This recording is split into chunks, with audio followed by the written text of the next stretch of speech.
Hello, boys and girls, lads and lasses, and I apologise for that slight delay. I pressed the button and StreamYards went, nope, not playing it. So I pressed it, and eventually it started playing. So that's why there's a slight delay. And you've got the three of us, me and the two lovely ladies, none of the ugly guys. Well, you've got me and the two lovely ladies, no other ugly guys. Yeah, no, it's no other. I was going to say no ugly guys, but I'm here. So, Wendology, Killian, how has your week's been? That good? Yeah. Oh, yeah. I had to work early yesterday because, yes, we had to work. Yes, I was working yesterday as well. The Yucky. English part of the organisation and the Irish part of the organisation got the Friday and the Monday. Scotland only got the Monday because because Scotland get the 2nd of January because we get Hogmanay and their day. They just get the one day. Okay, fair enough. So we get the boozy day. They get the chocolate day. I don't know which one I would choose. I know what one I would choose. We did get let out early yesterday, which was nice. Yeah, 3:00. That was always lovely like that. 3, yep. And it was funny because the courts are all closed here, and the schools are all closed. So getting to and from work was piece of cake. Yes, that was the good thing. And the restaurant I went to for dinner was not nearly as crowded as usual. So it was. Yeah. So it's funny that, isn't it? See, normally, I normally leave for my work about 7:45. If it's busy, I get in for 9. But if it's not, I can usually get in for about 8:30, 8:45. So I always leave a lot of things, but I knew Friday was going to be quiet. So I left at 8:00 and I still got in at 8:30. It was just perfect. Tourist season pretty much ends this weekend. And unfortunately, because you've got all these millions of new people who've moved here, the traffic doesn't really ease up as much as it used to. Yeah. Yeah. So it used to be in July when there was no school, it could take me 25 minutes to get to work because it's about 15, 16 miles. So it take me 25 minutes to get to the parking lot at work. This time, January, February, peak season, March, especially since we're a spring training baseball town, it could take me 45 minutes to get to work. Ouch. Yeah, I'm 35 miles from my office. How far away are you in kilometers or miles, whatever you use? 35 miles. Really? That's how much I travel. So I'm a 70-mile round trip each day. Wow, I wouldn't have thought so because I thought Europeans traveled less than we did. No. No. It's just that it feels a lot quicker because you think about it. As they say, see in the map, if I'm traveling for an hour, I go from there to there. In the States, if I travel for an hour, I go from there to there. The map's so big, you know what I mean? So I can go from here to London in 8 hours. My mother lives 7 miles from my house, pretty much exactly 7 miles. It can take me anywhere from 12 minutes to 25 minutes, depending on the traffic. Yeah. On traffic. If I take back roads, at least I'm moving. Yes, I remember those days. From my work, I never take the motorway coming home. Take the motorway going to work because it's a lot quicker, but coming back, I always go the back way because it's the motorway is just a car park most of the time. Yeah. So I usually Are you drinking tea, PJ? Coffee. It is Mexico, Dolce Gusto. Hello? It's called Mexico. Oh, sounds lovely. I don't think I've ever seen you drink coffee. Yeah, I do like my coffee. I've got 2 coffee machines in the house. One a frothy coffee, another one's a pod. The pod machine, one of my friends for my Christmas bought me 5 different types, and one of the ones was Mexico because I've got an Americano and I like that. The Mexico is, it's almost like the Americano, but it's got a nicer flavour to it. So, because I still have to put my milk and sweeteners in it. I can't take it black. You sweetener? No. I can't. I'm diabetic. That's it. So I know, as I'm saying, say it ain't so. I've got the dregs of a Dunkin' decaf, iced. Oh, I've got a Pinot Grigio. Well, moving on to chilled. Yeah. Yeah, you have your Pinot Grigio. I'll have a coffee and a donut. We had I've got no Saturdays are our chip nights, so we treat ourselves to a disgusting amount of chips, and whether it's going to be fish and chips or whether it's sausage and chips. Tonight we had chip butties, battered sausage and chips, and I think I basically like the scene in the Monty Python in the movie, one of the movies. No, it's more like the after dinner mint scene. I can't eat anymore. Nobody offered me an after dinner mint. Well, my wife always laughs at me. See, when we go to the chippy, I always get a deep fried pizza, but I don't get a supper. I get a king rib on the side. So a deep fried pizza and a king rib. No chips, but the chip shop is actually nice. But I love a haggis as well, and sometimes haggis with curry sauce. We had pizzas, but I like my pizzas. I like a Christmas pizza, deep pan, crisp and even. Oh, the wee thin ones I don't like. Yeah, I do love a nice deep pan. So pizza. Yeah, I love a thin New York style pizza. Yes. I like them both. I grew up on the New York pizzas for sure. My favorite was always the Sicilian, but I could eat pizza all day long. God, I love Sicilian. When did you ever go to the Dugout in Mayapack? What was it called? The Dugout. Doesn't sound familiar. It was a pizza place that we used to go to when I was a kid near my grandparents' house in Mayapack. God, I can't remember the name of that. I think it's called the Dugout. I remember the pizza places that I went to were in Carmel and Lake Carmel. And they were just like the old fashioned mom and pop shop.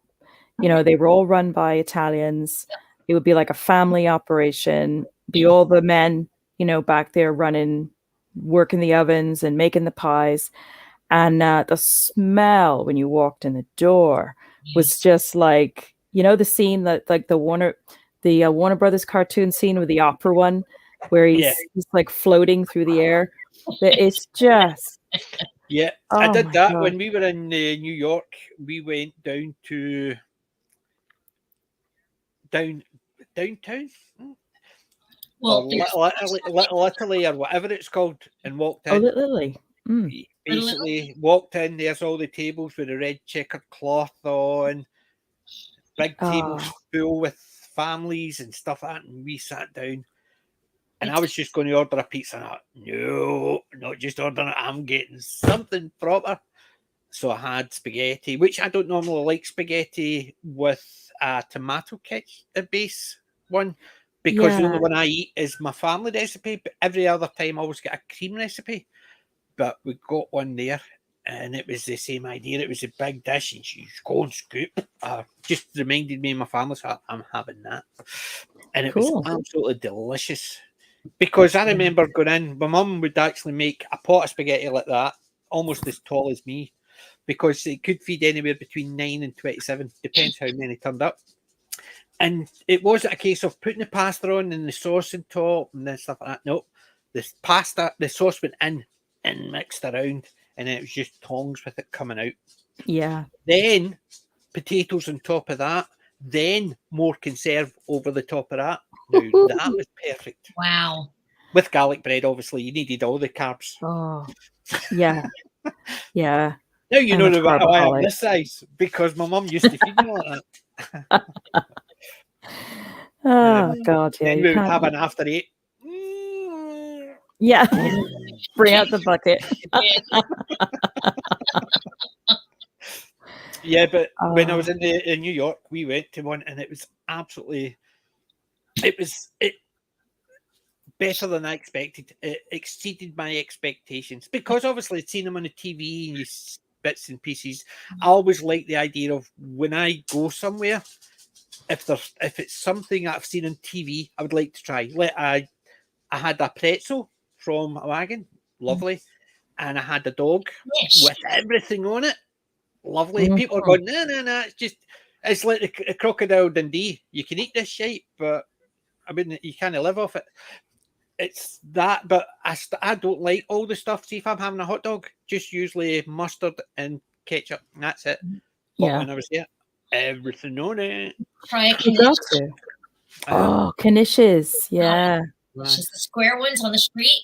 Gorgeous. I think we had one of those as well. Didn't know what they were called, but we had a square thing, and it was basically potato thing with mustard. So good. Yeah. But I even had the pretzel, but my wife had the salted one and I had the sweet one. Just standing there with this big pretzel. Love. The salted ones were just my wheelhouse. I see my wife and they're warm. They're so good. Yeah, they do it in Philadelphia too. So I was used to it in both cities. Just so good. Yeah. Cool. Do you know what I like? It's the same idea. See, anytime I see a donut maker, so sometimes you get the wee trolley, the wee wagons with the donut, and the guys just making the donuts, sugaring them, and putting them aside, and then they come out fresh. See, if I get them, I always say to them, make me 3. 3? Oh, he's frozen. Uh-oh. No sugar, because they're so warm. I'm not frozen. You were. You did freeze for a minute. Yeah, now you're okay. My computer's been playing silly buggers over the last wee while. My computer's in such bad shape, it took me 40 minutes to be able to get into this.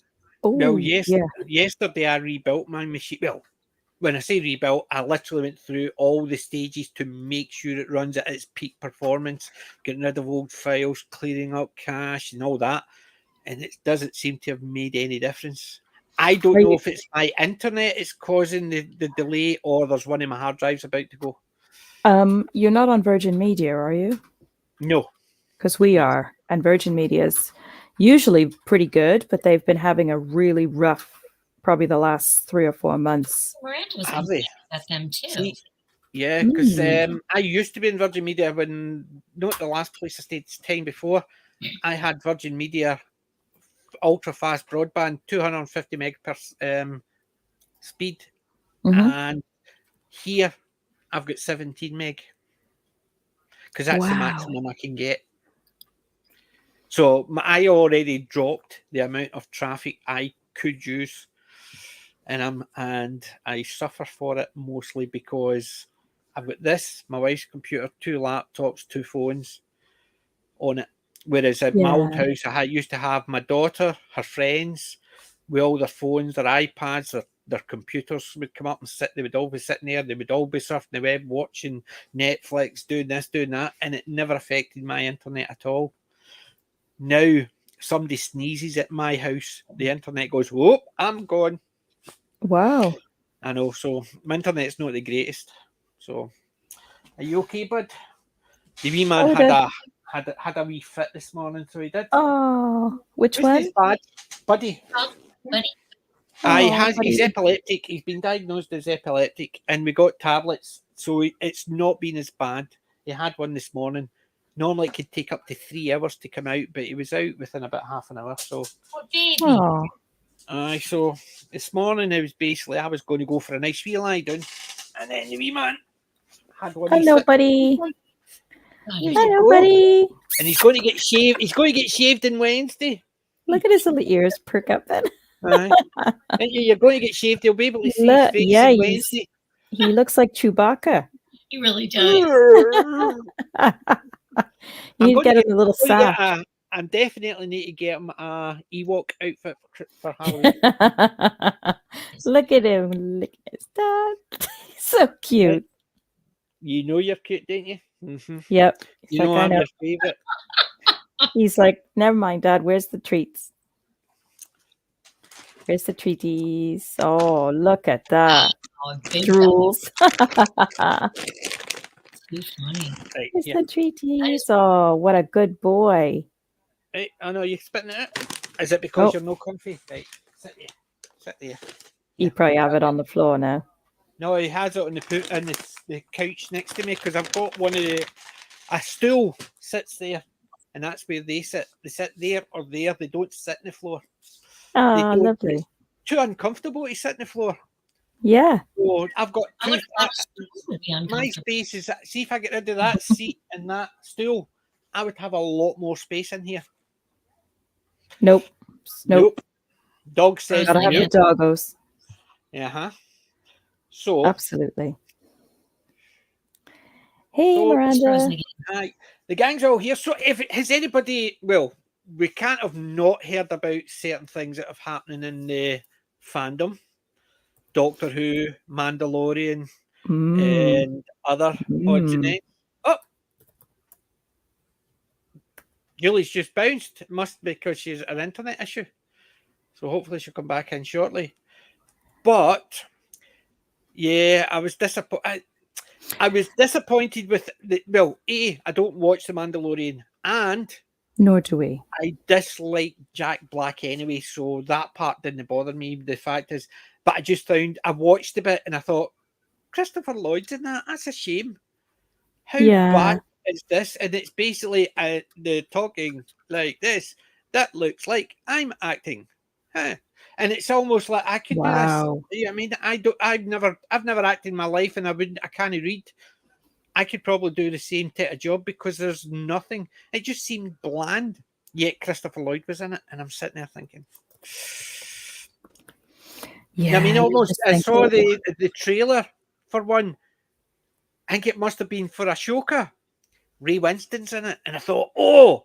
Then I realised it's crappy Star Wars. So yeah, Ray Winston. You look at him in the Accident Man. RRR. Oh, RRR, he was fantastic in it.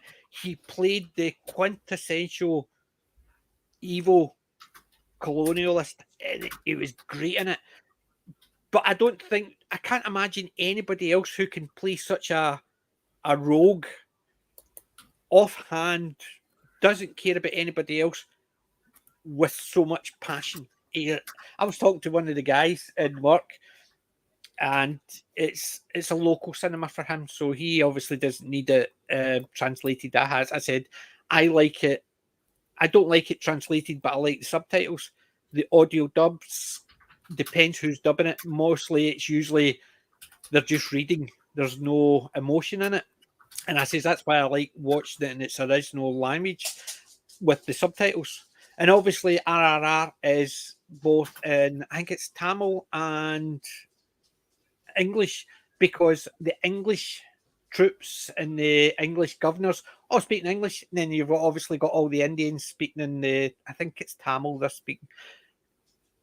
So they basically there's no everybody speaking English, and it's just their accents to distinguish them. They do speak anyway, and I like that because you can hear the emotions when they're actually arguing and shouting and screaming. Whereas if it's dubbed, it just seems bad. But yeah, I can't stand dubbing. Yeah, I would always rather subtitles than dubbing. I can't stand dubbing. Yeah, if you get a chance to watch RRR, it is absolutely amazing, and Ray Winston is superb. RRR, what is that? It's basically it's a Bollywood type movie, so it's not musical, but see the way they do the fight sequences, choreographers a wee bit more fantastical. So you've got like they do a sword fight and one against about 30 or 40 and stuff like that. They do stuff like that, but it's about an uprising based on in India. And Winston is the governor. It is absolutely fantastic. It's so well done. So the story is great. The whole thing. I've watched it once with the subtitles. I need to watch it a couple more times because I know I've missed a lot. Mm-hmm. Because there's been times when there've been things happening, and I've been too busy watching what's happening. I missed everything it was actually said because the sequences are so well done. I would definitely give RRR a chance. Cool. I have to say I hadn't heard of it before, but Yeah. maybe I did and I've just forgotten, but it's Yeah. just not ringing. When did it There come you out? go. MC said RRR fantastic. The end of last year. AMC? I missed you in the chat. Yeah. Sorry, mate. Yeah. He says it's fantastic. I've heard a few people say it's fantastic. That's when I'd heard about it in Friday Night Tight. Somebody recommended it for Gary to watch, and they'd given a brief synopsis of it, and I thought, oh, that sounds interesting. So I looked for it, I found it, and it's superb. Gary's on. Yeah, form. I know. I saw that one as soon as I knew somebody show about pirates. There you go, based on factual characters. I love that avatar, by the way, MC. That is so cool. And it really one of my favorite. Yeah. Well, I want to say film franchises, but I kind of only count the first two, like the original Alien and then the second one. I got really disappointed with the third one, but and I'm kind of sporadic on the others. Yeah, I think the first one. I do love the first two. So that link MC's put in is the trailer for it. Cool, thank you. Okay, but it is a superb movie. See the choreography, the fights. See if you look at some of the other Bollywood type of action movies, mm-hmm. They're amazing. You can even do if you just look for Bollywood action and you get clips of the action sequences from some of them. Absolutely stunning. It's the type of thing you would see in old Hollywood, where they actually did. It wasn't 4 guys, then suddenly CGI'd another 4,000 round them. Groups of basically, it's so well done. It's like the heavily choreographed. The Chinese movies as well. See, when they're doing them, they have got like the 4,000 people who are meant to be as extras, as soldiers, and they've trained them all up to make them look, move, and act, and as if they're actually a cohesive unit. It's that type of thing. The Indian stuff is amazing. I would watch it above all the other stuff at the moment. So, but you mentioned Doctor Who. Yes. As well, we've had some interesting news. What have I been saying from day one?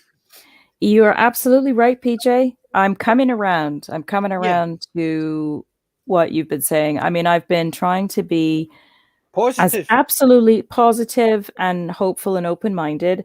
We're still gonna sort of, I kind of almost wish I could just shut everything off and then actually just look at it cold without having to suffer through these cringeworthy announcements of different people being in it. It's like, okay, that's fine. Let's just see what they do. Let's see what the story is going to be like. Are they good stories? Is Shooty going to play this the right way? If his appearance in the end of the 60th trailer is anything to go by, absolutely loved that. I mean, even if it's just a tiny little clip, I liked the edginess that he had. But we both kind of were talking about it, and we're just getting really down now because it's getting harder and harder to stay positive again. It's like, the way I look at it, right? Right, Big Bang Theory. I know a lot of people don't like it. I liked it for the simple fact is A, it was a type of humor I liked, but B, I understood 90% what they were talking about. Obviously, the science stuff, I knew the principles of what they're talking about, string theory and all that. No idea about the calculations and the stuff they were talking about, but I understood where they were going with it, the rockets and the computers and stuff like that. I understood a lot of it, right? So that's why I liked it. But you imagine that's made now. It wouldn't be about a group of geeks and how they get on with the new next door neighbour. They would be Jim Parson, who is gay. Yes. It made zero difference anything he's been in. Exactly. I watched what was it? M. It was M, not M. There's the one about the alien. Was it escaping planet Earth or something like that, or it was about the alien called. I'm trying to think. Oh, it was the alien called O, because he would say, "Hi, my name is on." There we go. Oh, because his character was so annoying. And you're back. Planet Earth. Did you get bounced? Or it was about the alien called. Oh, it was Yay. O. Because he would say, "Hi, my name is on." There we go. Oh, we've got an echo. We're getting an echo in the background. And Roman says my Doctor Who senses were tingling. Yes, yes. Julie, you've got an echo. You've got we're getting echo does back. But yes, Roman, I as soon as I saw, I knew as soon as we mentioned it, your senses would be tingling. Yeah. Yeah. 2024 Who is going to be RTD's personal sandbox for his woke agenda. The only things from the show getting publicity are the box ticking hires. What does that tell you? Yeah. That's what I've been saying from day one. It's literally, as soon as he was announced, the stuff he was saying, to me, he let it out then. And all the bits where he was pulling it back, I've been saying from day one, it's all going to be about tick boxing and agenda. Unfortunately, you did. Unfortunately, I was hoping I was completely wrong, but I knew deep down that as soon as any movie start talking about their hiring policies or who's in it, not who the person, who the tick box it is, I know it's going to be crap because they're not telling you the story. Exactly. There is other ones. Some people tell you about a movie which is good and then they tell you who's in it, and I automatically go, nah. Like Top Gun Maverick, still haven't seen it because A, didn't like Top Gun, and B, I dislike Tom Cruise. So it's a movie I just went, nah, not interested. I was never a big Tom Cruise fan myself. I didn't really go out of my way to see his movies. I loved Top Gun, however, but there were a lot of great supporting actors in that as well. And I liked Tom Cruise in that, actually. I didn't mind him in that. I haven't gone out and watched a lot of his other films, but I have respect, for the fact that he was, he's quite he's quite a perfectionist in what he does. But yeah, I did like that. But one of the things that popped to mind when we were talking about this is the thing. You mentioned Big Bang Theory. There's been many, many other programs that we've watched, innumerable amount of programs, right? Some of the actors are gay. Some of the actors might be, in fact, there was a trans actor in one of the Peter Capaldi Who episodes as well, right? Finding out about these actors after they've been in something that you've really enjoyed is such a joy. To learn about their life, to learn about, who they are and listen to their, stories. That's cool. The minute you lead in with that without, as you say, making people realize that they're going to get a great story, it's like saying, no, lecture first. Yes. Maybe we'll get a story in here somewhere. And I'm out. It's like, I'm out. Exactly it. It's the same idea as...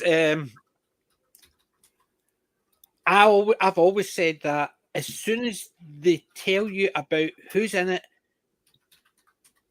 rather than the person, the group they're from is in it, then you automatically know the story is irrelevant to them because they don't tell you the basics of the story. They don't say we're making a movie, it's about this new doctor, the new doctor's coming in and he's going to be doing this and he's going to be traveling here and traveling there. They don't. They go, a gay man who's black and has got a trans, and then you're sitting there thinking, where's the story?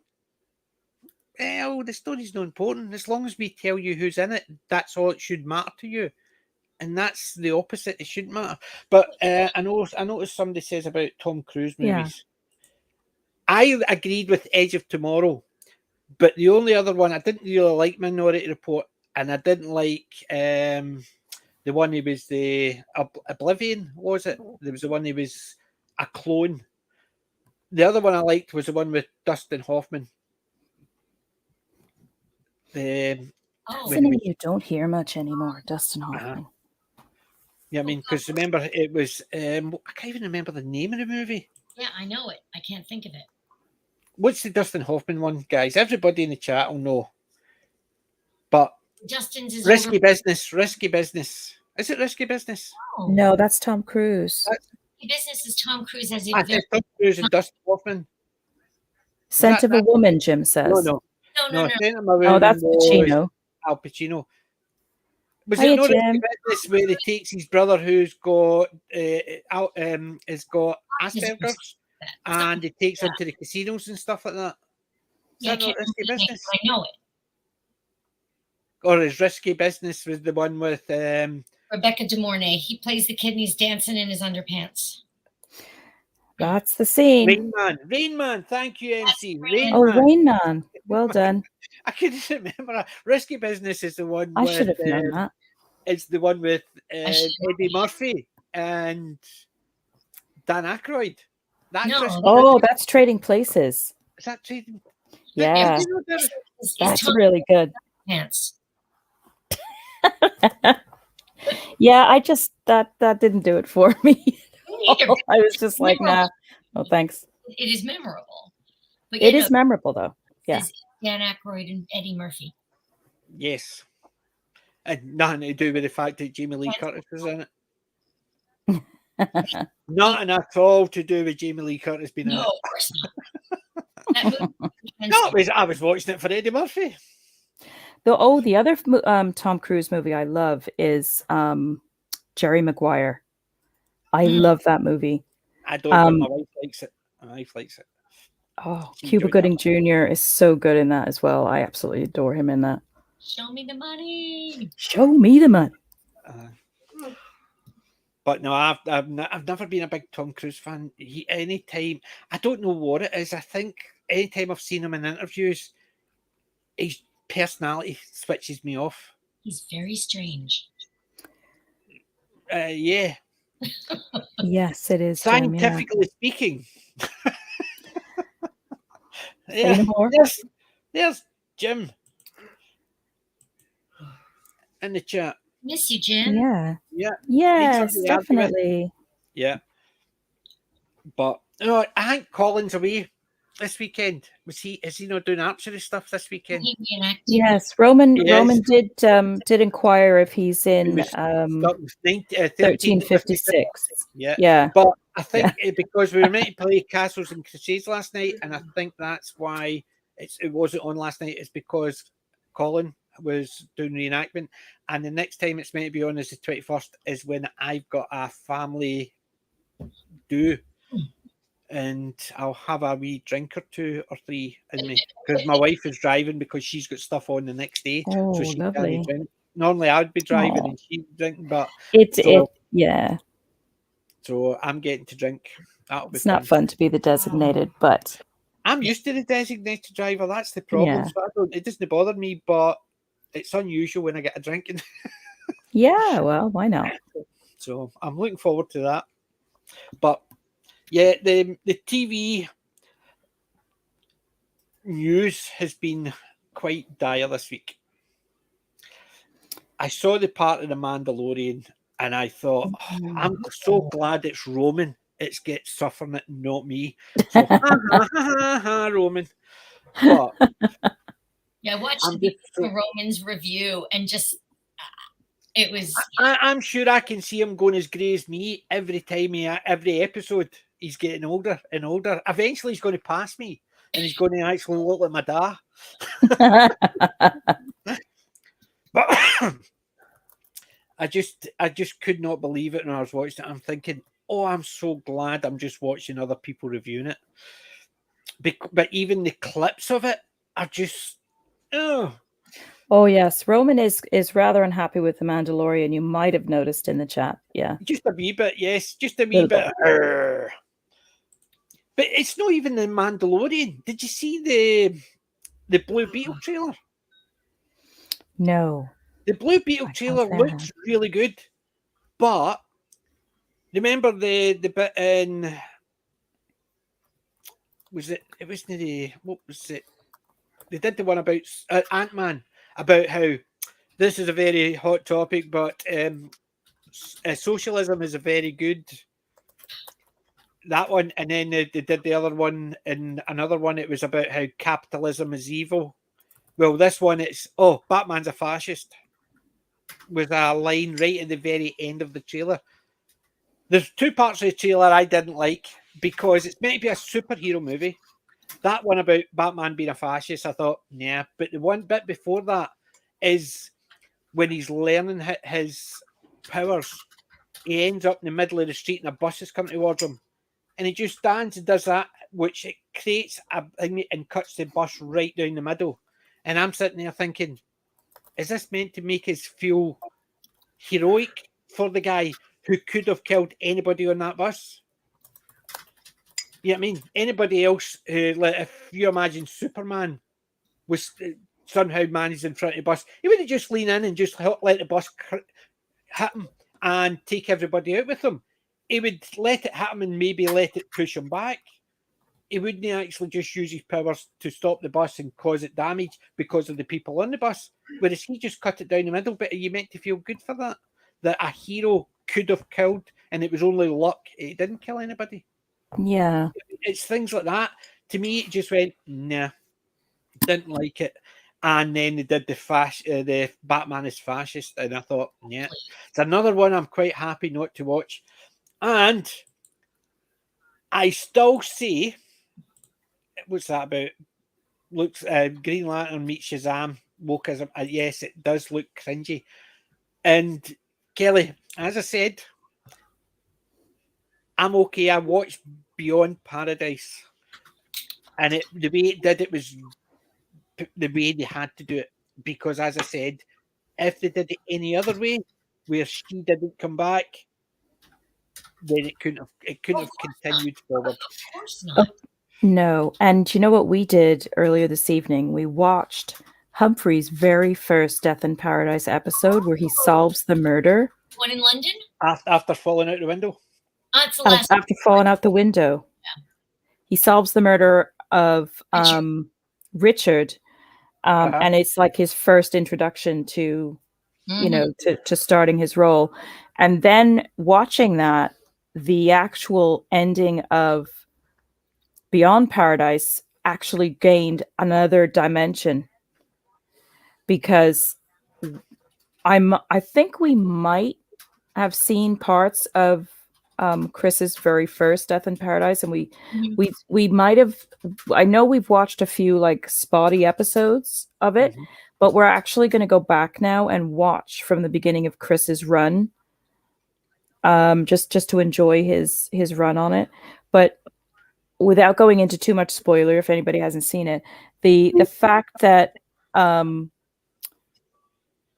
he's in that, you know, he's in the beach hut, and then it's like he's just going in there for the first time, and he sees Harry, you know, and then at the with Beyond Paradise, he goes when he's there and he sees Harry.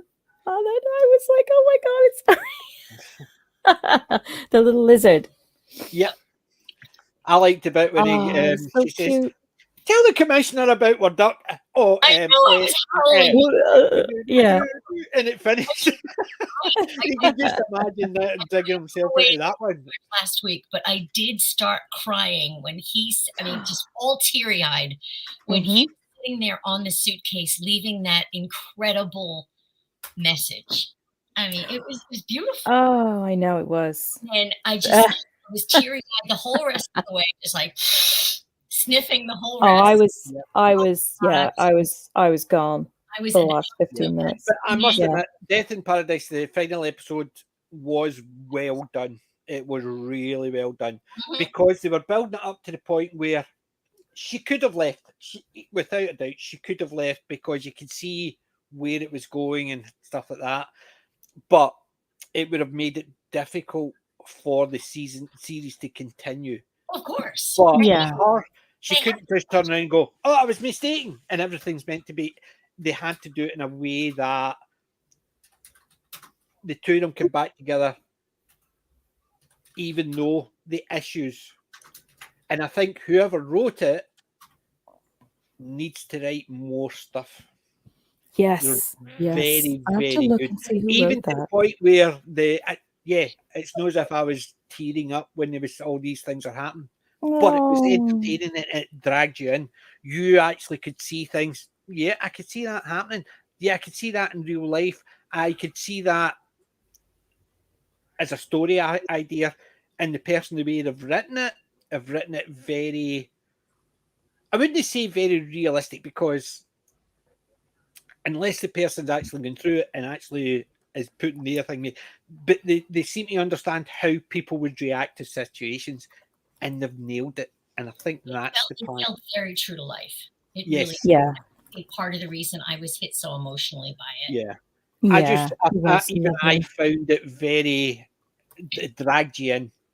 You Yep. did actually care at the end of it how the two of them got back together, because they could have literally gone back together. She's come back and says, "Really, I'm sorry. I didn't really mean it, and we'll do this." And even if she didn't mean it, and then it would have actually been a lazy way to get them back together. Her just saying, "I'm sorry," or him saying, "Listen, I don't really want kids, and honest, I'm okay with that, and I don't think this." And they could have actually just did anything to get them back together, but they didn't.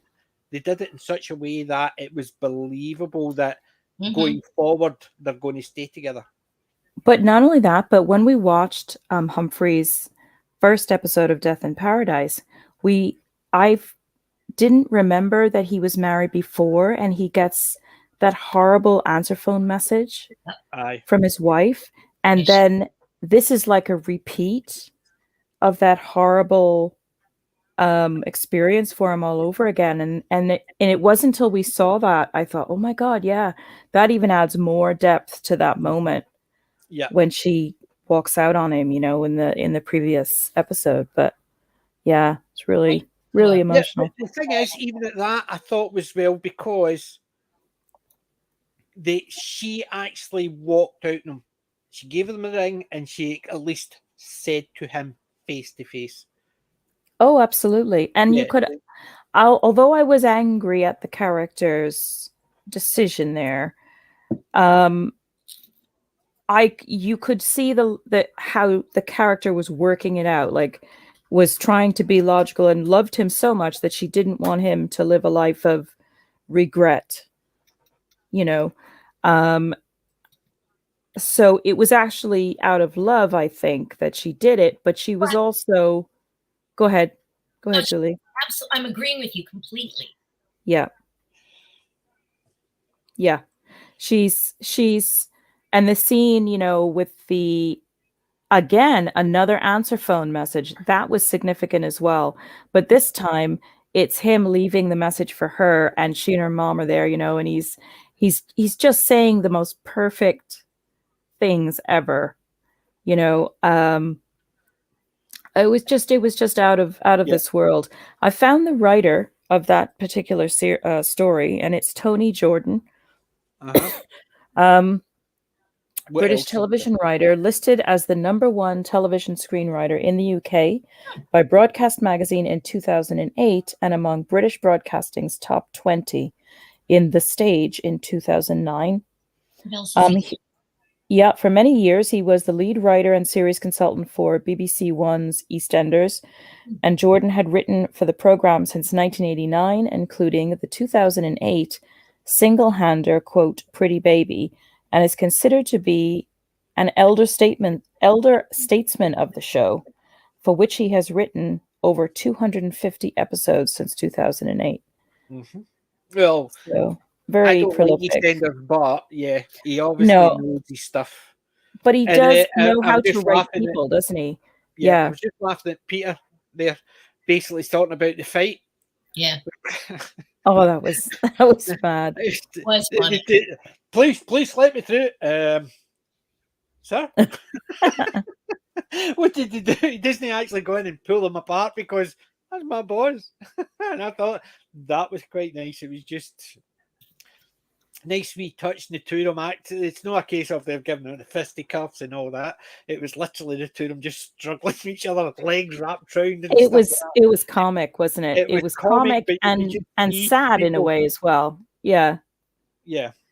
Yeah. And we let's face it, we all wanted to see Humphrey, punch that guy. He was just such an annoying character. Definitely. And Peter, if you have watched Death in Paradise, if you haven't watched Death in Paradise, at least up until Chris Marshall leaves, then watch Beyond Paradise. Really good. Death in Paradise, to me, no matter what, the strongest two episodes of seasons are the first two, with Richard Poole as the lead detective. Dingy Miller? Ben Miller. Ben Miller, yeah, thank you. I was digging out Primeval. Ben Miller was in that. Oh, that's right. That's another Ben Miller one. That was good as well. Yes, Bill and Armstrong, they're so good together too. Yeah. Yeah. But Ben Miller's in it. To me, the first two seasons are the strongest. Chris Marshall is strong in it. I didn't like Arlen O'Hanlon. I keep getting his name wrong. Ardle O'Hanlon. Yeah. It's good. His was okay. I wouldn't say they were bad. I wouldn't say they were good. They were just okay. And Ralph Little. All right. I like Ralph Little. I liked him in 2.4, 2 pints of lag and a packet of crisps. Liked him in that. But I think his character was just too annoying at the beginning. It just put me off. And even though he did improve later on, the initial thing stuck with me, and I still didn't like his character. It's the same as Ruby. Didn't like Ruby's character. Marlon, don't like Marlon's character because they annoyed me right at the beginning. It doesn't matter how much they change. That initial annoyance stuck with me. Yeah, Ralph has grown on me a lot. Because part of him reminds me of Richard in the sense that they don't want to be there. Interesting, yeah. I mean, and then Chris and Jack did want to be there, and they made the best of it, and it was really a good experience for them. And now Ralph, it's turning out it's a good experience for him.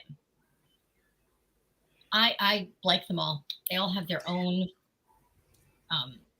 Yeah, it was really well handled. I thought at the end of episode 6 of Beyond as well, because speaking of Ralph, it was like, oh my God, and I haven't seen any of his stories yet. So, we probably should go back to the beginning, but we're just such big fans of Chris Marshall that we just want to kind of start from Chris Marshall's run and then just see where that takes us. I like that idea for 100th Isn't it episode. A great idea? Isn't it? Humphrey and Esther go to London on a case, reunite with Jack, which leads them back to San Marie and ends up tying into a case with Richard in flashbacks, who worked on it 10 years previously. That would be really good, having them all, and it would be a way to get them all back together. Absolutely. Yeah, and Peter has actually watched at least the first 2 seasons with Ben Miller. Oh, Ben Miller was fantastic. He was. He definitely. It's the same as William Hartnell. I think if Ben Miller wasn't as good at it, I don't think anybody else coming after him would have worked.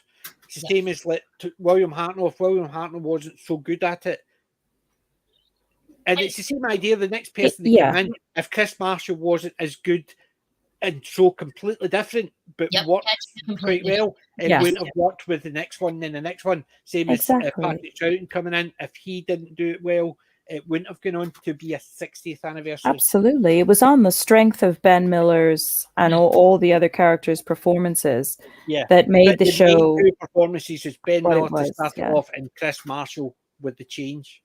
It's funny. The only other thing I'd ever seen Chris Marshall in was Love Actually. Which I still haven't seen. I was a little leery when I saw he was coming in, but he's fantastic. I think he's been wonderful. And until Ralph Little, he was the longest serving DI. Yeah. Ben, Peter, I think that's what I was doing. I was digging Primeval out, and I'm thinking about starting it not this Monday, next Monday, because this Monday I'm off work, so I'm relaxing and we've doing bits and pieces. But next Monday I'm going to start watching Primeval again, and it was because I was going through it and Ben Miller was in it. I thought, bringing it up on the list. So I really enjoyed Primeval. We were watching that, and I was really. That was still back at a time when you could really kick up a fuss as a fan and actually be heard, because I don't know if you remember, they just canceled the series right on a huge cliffhanger. And we were all just like, what? You're going to leave them there? And then there was this big kickback from the viewers. Are we talking about Primeval? Yeah. Yes, it's just I wanted to make sure because I missed exactly what you said, but it sounded like Primeval, so I just wanted to double check. Yeah. Although, they suddenly did you see the Canadian version? No. They did some episodes with was it Justin Lee Roth, the guy, the young guy in it? He basically went to Canada and started up a new unit. So he did. So there was an extra season, but it was actually sold to Canada for them to do it.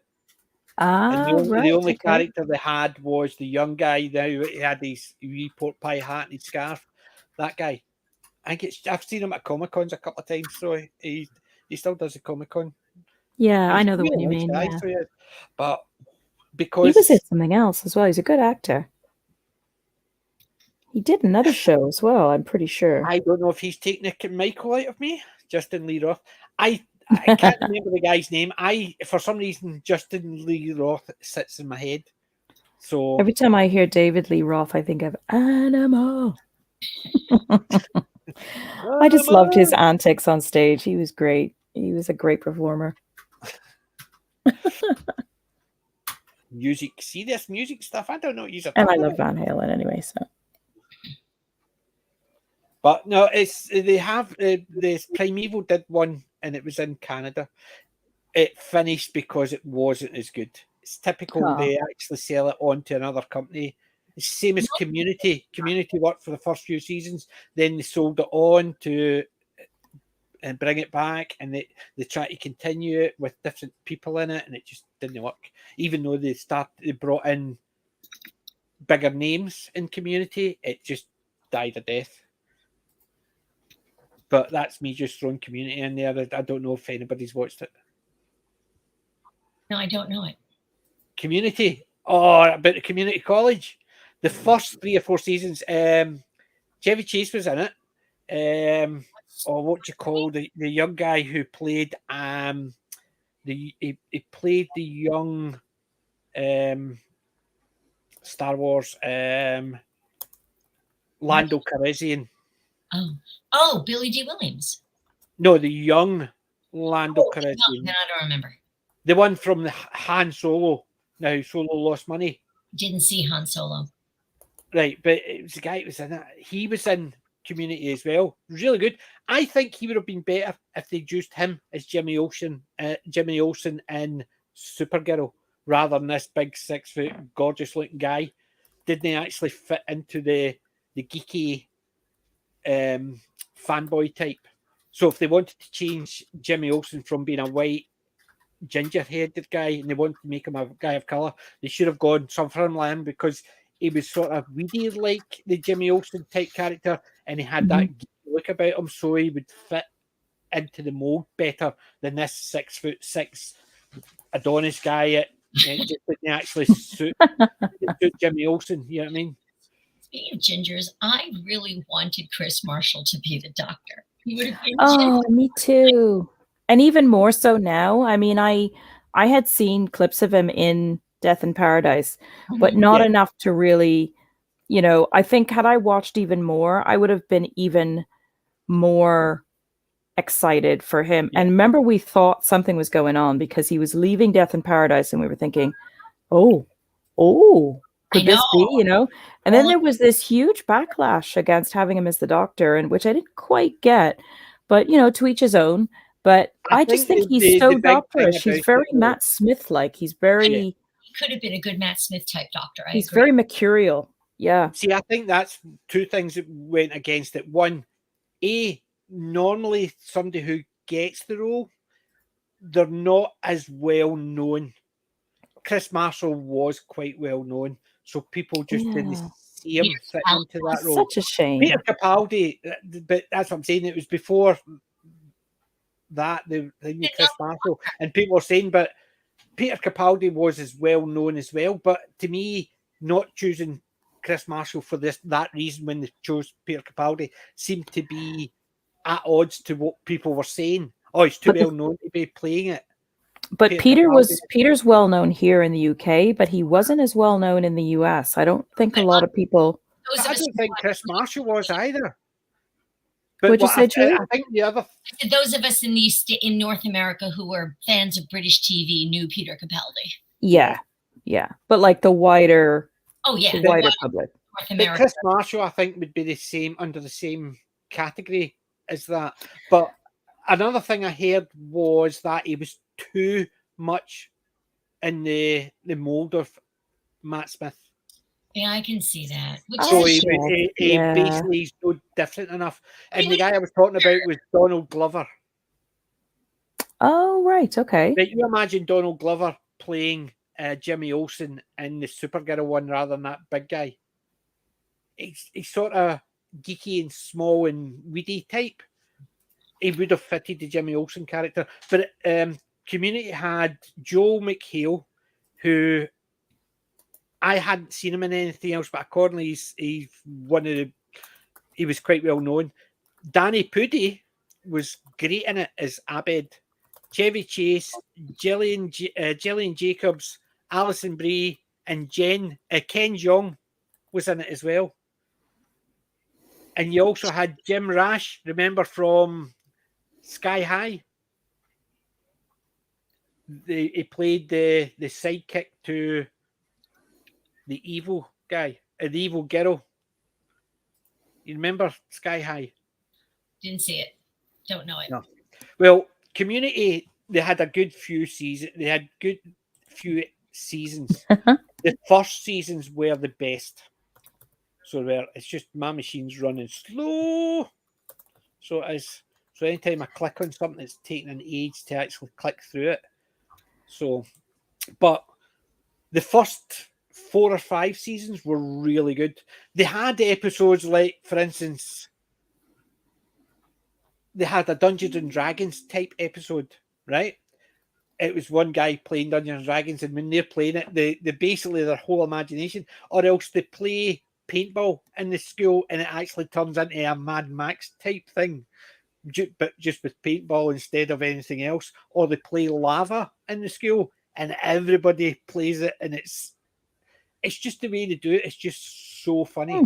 Starts off a wee bit slow, but once it gets in and introduces all the characters and they all work together, it's really good.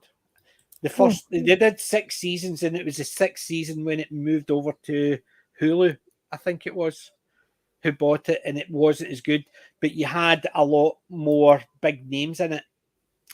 So you did. I thought it just wasn't as good. Initial 4 seasons had Chevy Chase. The 5th season, I think they wrote him out because he was just a bit mouthy with certain things he would say, not very diplomatic, shall we say. So, but I think it actually, the first 5 seasons were the best. The 6th season where they sold it on because somebody wanted to bring it back and it didn't work. But definitely the first few seasons, I would give that a go because they had some fantastic episodes. The paintball episodes are hilarious.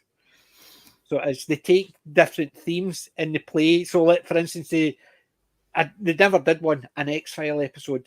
But you imagine them doing an X-File episode and literally the characters throw themselves into it. So you would have Abed and Troy, 2 of the characters. They would suddenly be the Men in Black. That's how they would do it with all these other things. It was just crazy the way they did it. It was actually very well written. Dan Harmon wrote it. It was really good. So brilliant. Yeah. So Well, we know we discussed it before we come on. This is going to be a cut down version of tonight because we've got things on. So, do you want to actually do pick of the week? Yes, bring it on. Pick of the week. For the pick of the week tune. Hey, come on. Look at that. I need to switch it off and switch it back on again. Pick of the week. Yeah, came on okay. Eventually, but I clicked it on, and then nothing. I clicked it off, and then I clicked it back on, then it came on. StreamYards is playing silly bugger. It had the intro. So who wants to go first? We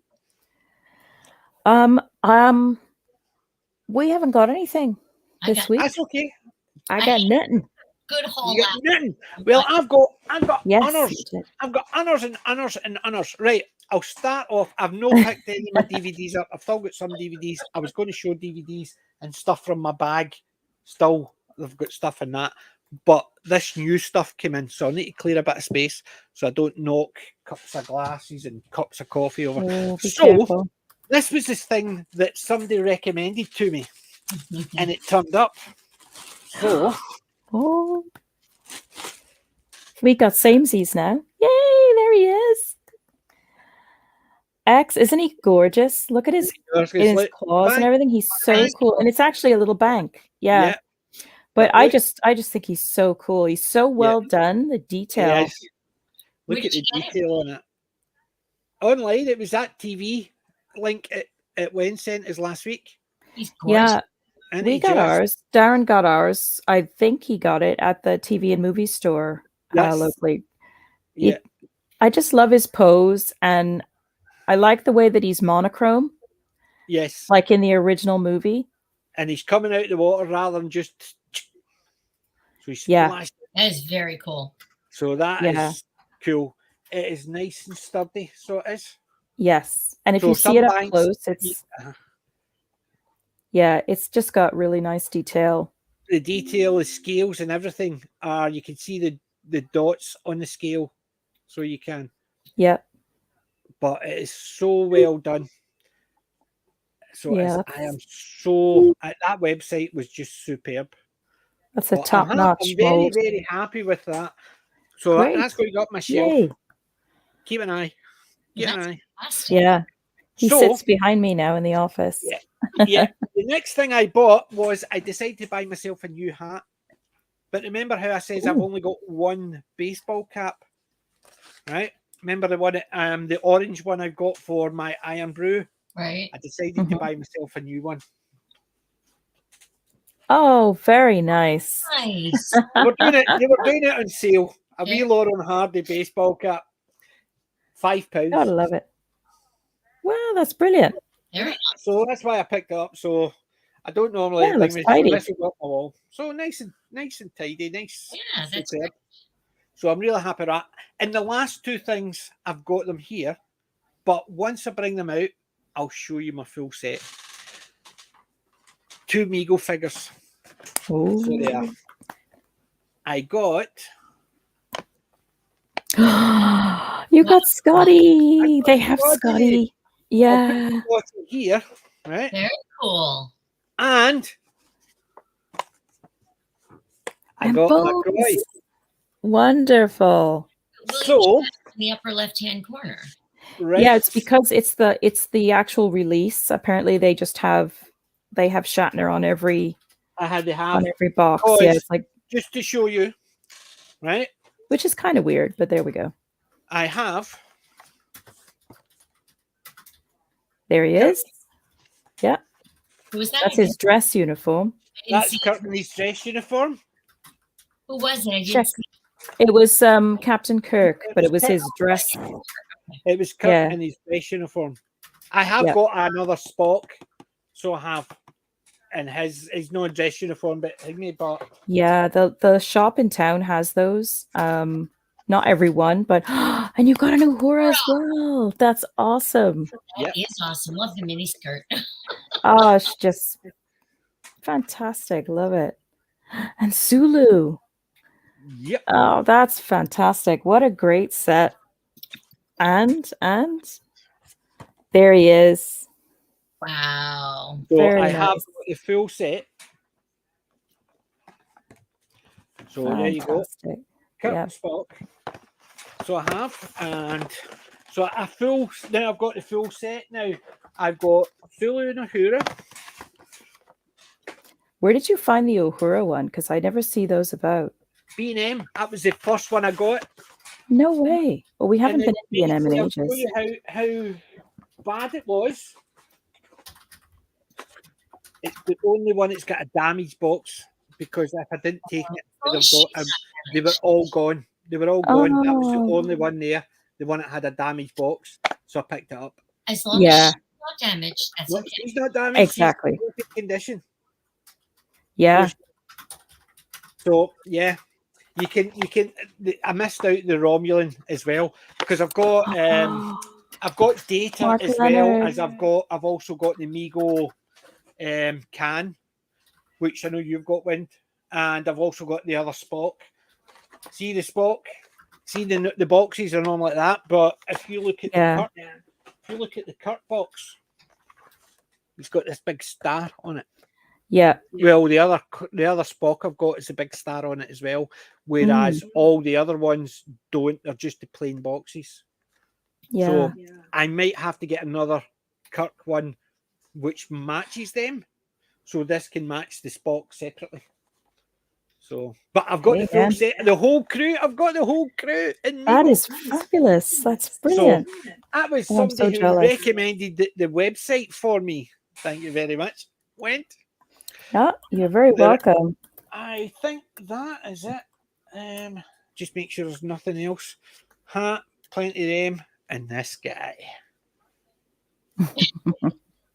How handy is it? Yes, that's my wee pick of the week. And it was going to be something else, but they turned up, and I thought, yes. I did get a couple of wee bits and pieces, but they're for next week. They're a special edition for next week. Because next week I'm making an announcement. So I am. Because next week is 3 years on YouTube to the day. I signed up on YouTube on the 15th of April 2020. My first video wasn't until June, but I signed up as PJ Maybe on the site. Brilliant.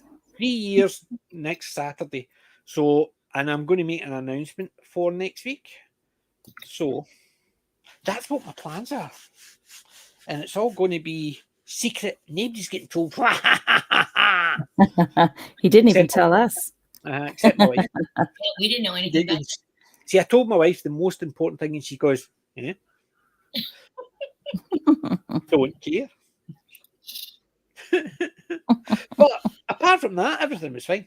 But no, yes, I've got a couple of things I've got on because of things, shall we say. Try to be too cryptic without being cryptic. How can I do that? I can't. You can't. But yeah, thanks, Red. That was superb. As soon as I saw this guy, I thought, oh, that's a really good website. What else have they got? I want that. I want that. I want that. I want that. Yeah, that's the problem when you roam around and you say, oh, I want to have one of those. I had them all listed, and it is, can't afford that, can't afford that, can't afford that, can't afford that. And I ended up with him, the hat, and the two. There was another 6 things on the list that I had to delete and put on maybe later list. But this guy and these were 2 definite, and then I saw those 2 and I thought I'm definitely getting them because that way my crew is complete. So, yeah, I just love him. Yeah, he's one of my favorite pieces now. Because I love classic horror, so anything like that, I love it. I want one like this, but of them. I want a giant ant. Why is no one made that? Oh, we lost Julie. Keeps getting kicked off, and honest, it's no me bouncing. It's the internet. Yeah. Yes, she's having internet issues, but the website is superb. If I can dig out the website again, what's it called? Where did I put it? I put it somewhere. See, try to remember where I put stuff. There it's there. I put it under stuff. I've got a website. I've got a bookmark file called stuff, and I'll put that in the chat. Right, and I couldn't find where the stuff was, so I went onto this website, the one it sent me last week, and that's where I got the bits and pieces here. And they've got loads more, so much more. I was tempted. I wanted it. There's at least another 10 things I want on that list. So there is. They've got collectibles, accessories, clothes, Eagle Moss stuff as well. They've got an Eagle Moss section. It says Space 1999, but if you go into it, nothing. Nothing. They've got an Eagle Moss section, aliens, Doctor Who figures, small Doctor Who figures, large Doctor Who figures, and Game of Thrones. And the only thing they've got in it is aliens figures. It's probably because it's all sold out. Yes, they've got 3 ships, and they do arts and stuff as well, plushies, collectibles. They've got a load of collectibles. Especially the Mego ones. There is at least 4 or 3 in the first 2 rows, 4 in the first 2 rows that I want, and I had to put them by. They've got loads and loads. They've even got the Keeper of Tarkin set from Doctor Who. So is that set there? I nearly got it. So I did. Wait to see this one. And present shared screen. Oh, window. Right. So StreamYards have changed the way they're displaying things. Was that set there? 50 quid. Oh my god. It's a really good set. I mean, 50 quid, ouch. Exactly. Yeah. But they also had. I love that version of the Master though. I'd love to have the I'd love to have it. Oh, look at that. And that's Pyramids of Mars. That I was going to get. So that's on my list. That's interesting. They've got gold on the mummies, where the Eagle Moss ones, I think, was it? We have 2 mummies, and we have I nearly bought this. We have Sutek. Yeah, we have Sutek. I nearly bought that. So I did. Oh, I've seen that. That's been in a shop in town. That was the one B&M sold out of very quickly. Yeah. I was going to buy it, but I saw the 2 Star Trek ones. Oh, so I thought that was Julie back, but it's not. But as I said, they've got so much. You know what I mean? Hunchback of Notre Dame, Rocky. Like. Oh yeah, I'm not crazy about the sculpt on his face. It's not a great sculpt. That's why I didn't even pick that one up. The Mego ones, because it's. I mean, but I mean, look, Dracula with a purple cape as well. Wizard of Oz figures. Yeah, you don't see them much anymore. You don't see them much. Cool. There's and Dorothy as well. I think I actually had Dorothy at one time years ago, though. Not that version, but it would have been a really early version that they came out with. I would have preferred if Toto wasn't just a wee bit of cardboard.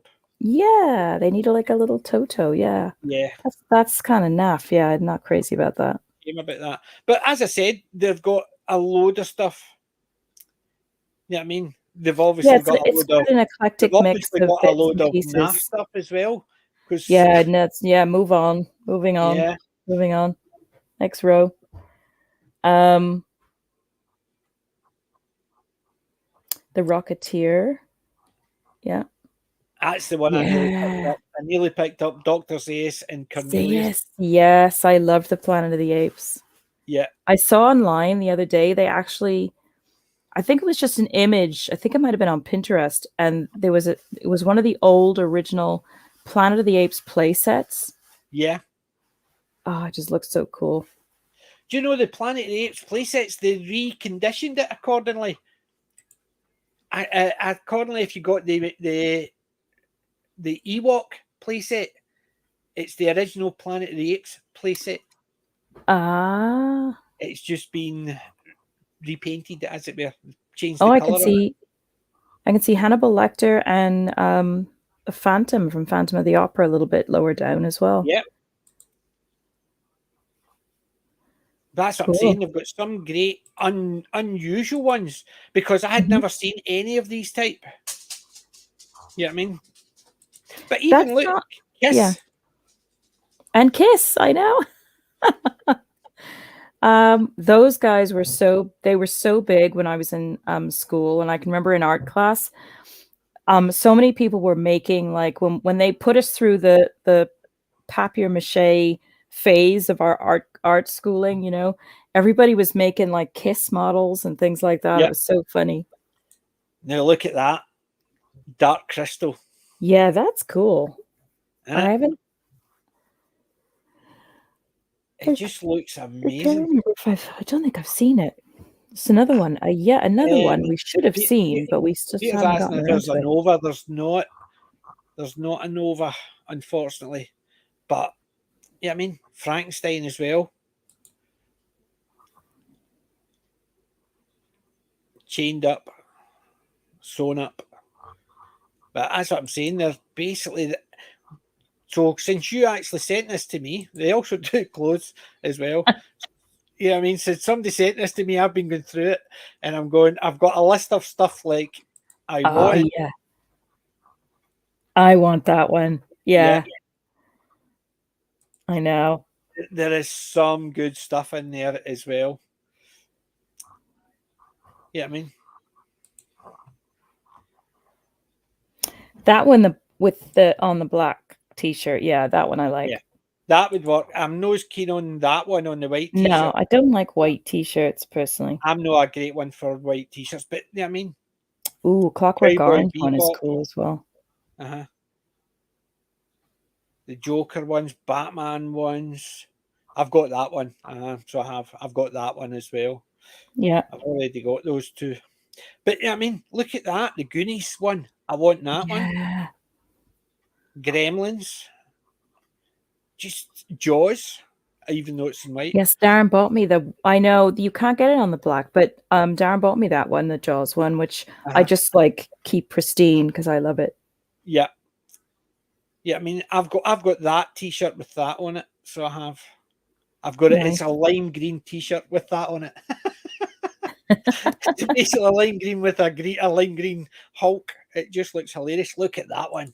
I like the black Loki t-shirt that was there. Scooby-Doo Mystery Machine TV. Oh, I want that one. Not showing up. It's not showing up. It's yeah, it's the internet probably. It is. It's my internet, but there it's there. Red Mystery Machine one looks cool. Even the 3 Star Trek ones. Yep, I got Darren the blue medical one. Yeah. And then we have to get that Loki. But we're kind of like, do we want to get the red one? Yeah. Is that safe to wear? Aye. Can always get that to the Don't cross the street with that on. Yeah. There's even the newer Star Trek ones as well. But that's what I'm saying. There's just so many that I want. That'll be quite popular, that one, at the moment, with the movie being out. Super Mario, but look at that one. Frankenstein. It's a monster. You know what I mean? There's just so many, and that was your fault for getting me started on that website. Happy to be of service. Yeah. But it's a great website, and I can say the quality of the kit is really good. Because I got that, as I said, I got the 2 Funko and I got that. And the quality of that is really good as well. You know what I mean? And it is actually a proper Laurel and Hardy. You can just basically see it. Oh, yeah, it's got this. Yeah, it's not a cheap knockoff. It's actually a Laurel and Hardy official merchandise. Cool. Which I'm over the moon because big Laurel and Hardy fan, I'm a son of the desert, yes. So when I saw this, I thought that would be ideal because I can get down with the kids.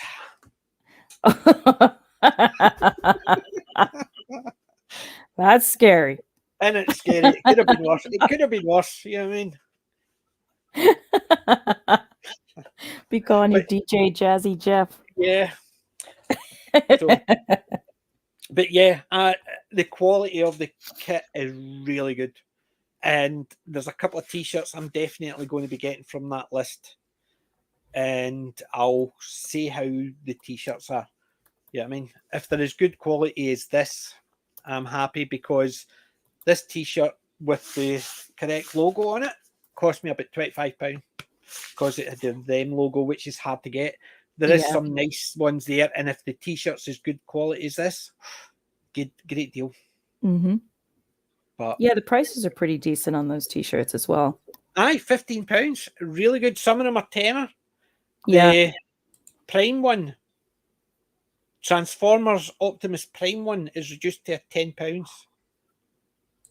But they've also got a sales category for general stuff. Let's see. That's where I found the hat.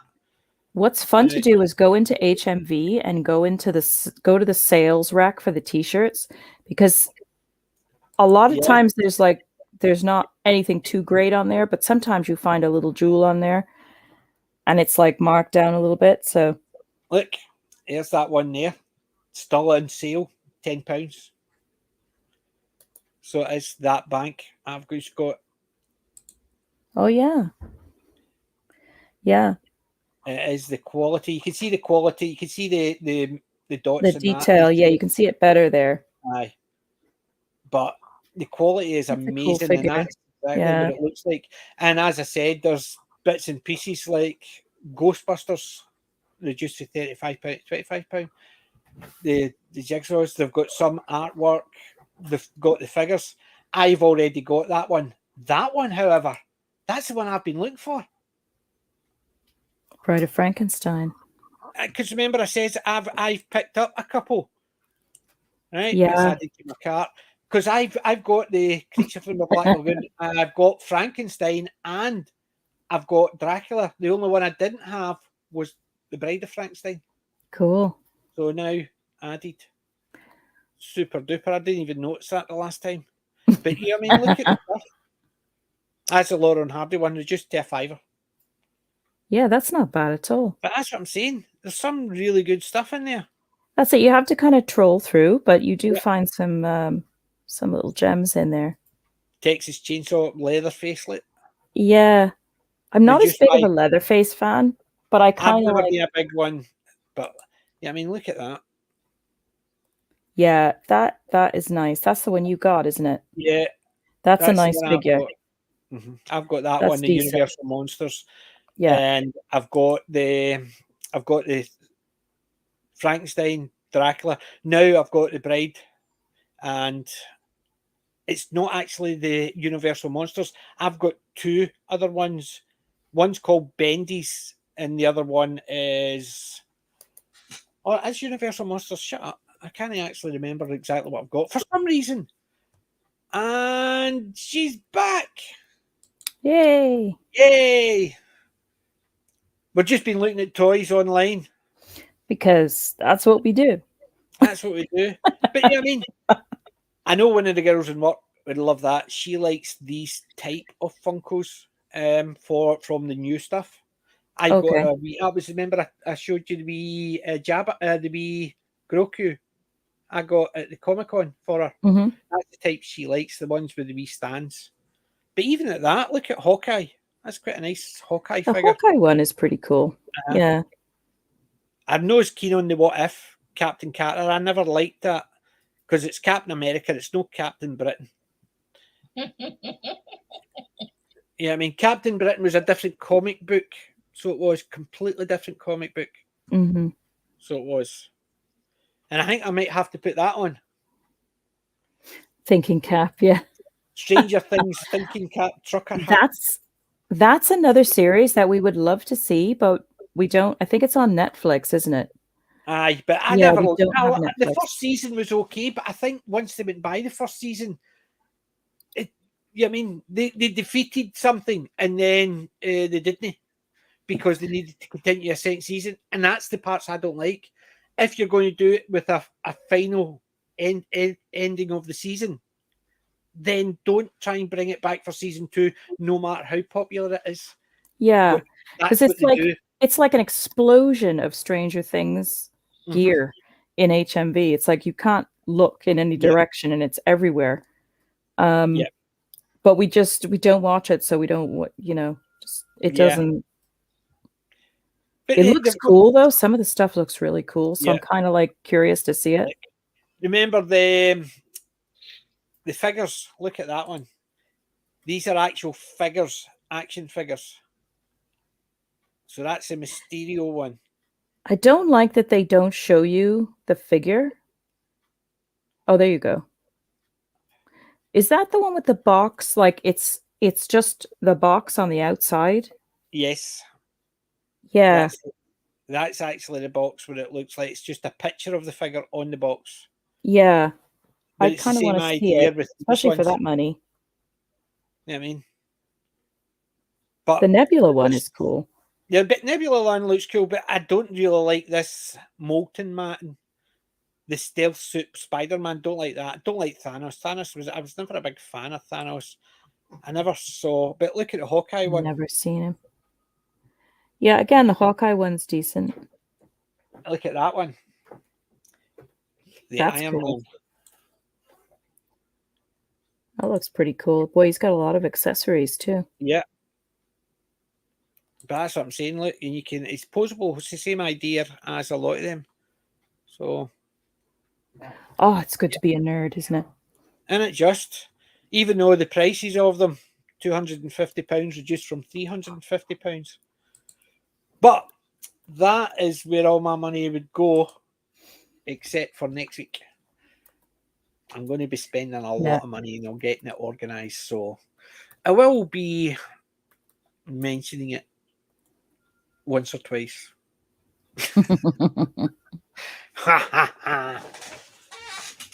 Yes, hot toys are damn expensive. So they are. But I'm still waiting for my Laurel and Hardy to come from Big Chief. You're still waiting for that? It's processing now. So at least it's moved up a step. Processing that and processing my other 2 sets of figures. So I'm hoping maybe in the next few months I'll have them all. But Laurel and Hardy, other ones. Not buying other ones of that size. That one, £200. Wherever he went to, he's up here. I can't see him. A little bit off camera. Yeah. He's a bit off camera, but he's up there, I think, there. Yeah. Anyway, that's the Ash. And I've ordered a Laurel and Hardy, the same idea. And the 2 of them cost me nearly £700 for 3 figures. So yeah, I've decided to just go for the small because I'm saving up for the Comic-Con in July. Yeah. The Friday Night Tights meet up in September in Vegas, and a Comic-Con in February, March, April. Yeah, it's basically like stop eating, just don't eat, don't like do anything else. Just exactly. Oh my god, yeah, that's a big expensive year.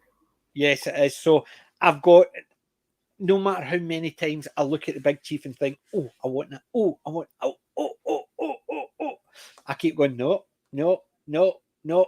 Stop twisting my arm. Okay, I'll buy it, but I don't do that anymore. I do, but she's not listening. What's that? I says, I do, but she's not listening. No, basically, my wife calls me a secret shopper. I says, but I get the stuff delivered to the house. You're the one in the house picking them up and putting them on my desk. How is that a secret? It's not as if I get because she has no chance to object, because by the time she's answering the door, it's too late. I've already paid it, but it's the fact is, I'm a secret shopper. You're a secret orderer. If I was getting it delivered to my work and then bringing it in the house when she's not looking, I'll take the secret shopper part. That's right. No, if I'm getting them delivered and she'll say what's in that, I'll say so and so and it cost me this much. It's not a secret. It's just I don't understand that secret shopper part. And she says it's the same as we go into, we're in a town. She says there's times I'm pushing the basket and I look down and there's a big box of sweets or a toy. He's a secret shopper. I put him in the basket on top. How is that a secret? I don't see that. I don't see how that. I'm She says I'm it's, "I exactly don't the notice same. it." Yeah. So what she says is, "I don't notice it, and I just put stuff in." Yeah, because I want them, and I'm big enough and ugly enough to actually buy them for myself. I'm okay with that. I'll take the hit on it, but I'll also pay for it. So it's not as if I'm saying, "Can you pay for that? I can't afford it. Buy it for my birthday." But yeah, a secret shopper, a not so secret shopper. Blaming And on the dogs. yeah, and I must admit, although I like shopping online, I love the physical browsing. Yes, Miranda is saying that. Yeah, it is. We Yeah, enjoy going in the shop and I sort of having a nose around. that's why I love the Comic Cons, because sometimes the stalls have got that much on them. You're literally physically having to plow through it. You don't just walk up and they're all in cases or on shelf. You can see them. Sometimes they're just all packed, and you have to physically. It's like, remember going up to the Barrs to buy my Doctor Who books, and the guy would say, "Yeah, they're over there somewhere," and it would be a room the size of mine's, and you're talking about a corner of it, and they weren't in shelves; they were just piled up. You know Yeah. what I mean? And each of the shelves maybe had them all sideways in and stuff behind it, so you would literally be pulling things out to hunt for it and stuff like that. And I used to love doing that every week. I would go down the Barras and hunt for Doctor Who books. Yeah, what I hate are like we got some posters not too long ago, some new posters, and what I hate is you flip for ages through the poster browser thing, you know, and then you find the number of the poster you want, and then it takes ages to find it because somebody's put it back in the wrong spot or something, and you think, oh crap, they don't have it, and then you find one like totally misfiled somewhere else. It's like, Yes.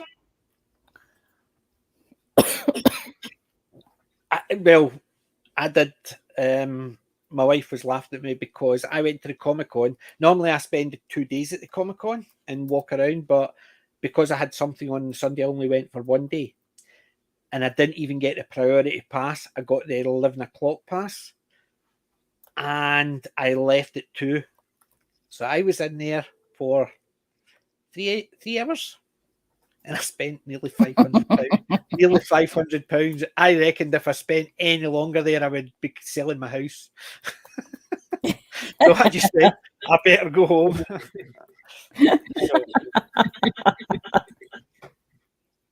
It's just, I find it's too expensive. And the thing is, I save up deliberately to do that. You know what I mean? And then I go and do it. And then I think, I shouldn't have done that. oh my That's why god, I saved up. Miranda got a photo shoot with Felicia Day. How cool is that? Yay. Oh, very nice. That's where I got Charlie. Comic Con, where I got all mine. I got all my photo shoots. I've got a lot of the Doctor Who ones. I've got the Red Dwarf guys and girls. I've got Chloe Annette. Where have I got? I've got Hattie Hartridge, Chloe Annette, but they're on the side. I've got Chris Barry, Norman Lovett, and I've got Hattie Hartridge and Chloe Annette. I'm still waiting for the 2 guys. Danny and Craig have not been up here yet, so I need to Yeah. get them to sign it because I've got a JC bag that I want the 2 of them to sign. But I've met a load of the Doctor Who's, the Peter, Sylvester, Colin. Cool. I'm no interested in the newer stuff. That's all right. So I've basically a lot of the guys. I've taken my goddaughters to the Comic Cons and stood in the queue with them to meet a load of the new companions and such like. Yeah. I just joined and chatted to them, but it's not something I was looking for my wall. How the Moffat Tennant, Davidson Tennant family gets on each other's cases. It's pretty fun. Oh, it's great. Yeah. They're so funny. Yeah. Especially in the later installments of Staged, because you get more and more of the family in there then. Yeah. Stage. It's so great. Yeah, we love it. Because not only did Peter Davison do it to David Tennant, David Tennant did it to Ty Tennant. Yeah. So he's carrying it on through the generations. It's hilarious. Mm-hmm. Disaster. I said Comic-Con started to get They are very expensive too. I completely agree. It's just I'll give an example of how certain people knock it on the head, right? I could go to a Comic-Con and meet Peter Davidson, Colin Baker, or Sylvester McCoy, 3 of the Doctors, and I may pay £20 for a signed picture, and maybe another £20 for a picture with them, right? But then you would see, was it Peter Mayhew? Chewbacca? Peter Mayhew. Yeah. Right? And they was looking for, just for a signature, £90. Oh my God. Yeah. It's things like that. Or else you go to the States. The States are worse. You go to the States and see Peter Capaldi, you could pay $250 for a picture with him. There is a Comic-Con coming to Tampa, which is about 60 miles from me. And I'm just looking at the website just for the heck of it. And that's not bad. Disaster, £80. But well, you look at it, Peter Capaldi. I could get the 3 of the guys, Peter, for Peter Capaldi's price. I could get the 3 of them together, a picture of the 3 of them together for the same price as one Peter Capaldi. Hey, tabletop. The VIP pass, which can be a grand photo op voucher, 3 photo op vouchers, is $295. Yeah. Do you want to know the last time I went to a con was in? It was probably the very early 1990s. I used to go all the time in the 80s. Mm-hmm. And you know, back then you paid one price at the door, $15 maybe American, and the rest of it was completely free unless you bought something in the dealer's room. So you'd have to buy like a picture. You could buy like a glossy image in the dealer's room, right? And then you would go queue. You would just queue. You get your schedule with the times that they were going to be signing, and you would just queue. You would approach them at the table where they were signing. You'd have your turn, and like George Takei, he was there one time, and you could just say to them, "Can I have a photo?" And he would just run around the side of the table, or they'd invite you even behind the table to take a photo with them. It was so different. You know, and it's so heavily monetized now. I get it. I get they have to travel. I get that it's, you know, their time is precious. But did you hear? It's put me off a lot of the newer cons for that reason. $85, and you get 3 photo op passes, but they don't even tell you who the photo ops are with. Yeah. Whoa. It's crazy. But did you watch Friday Night Tights? No, I didn't. I wasn't home. They were talking about Star Wars, people in the Star Wars TV shows, and there was a thing about how much they get paid, and it's pittance, it's pennies, and accordingly, the reason they get paid so little is because Disney says to them that now you've been in it, you can go to cons for the rest of your life and make your money there.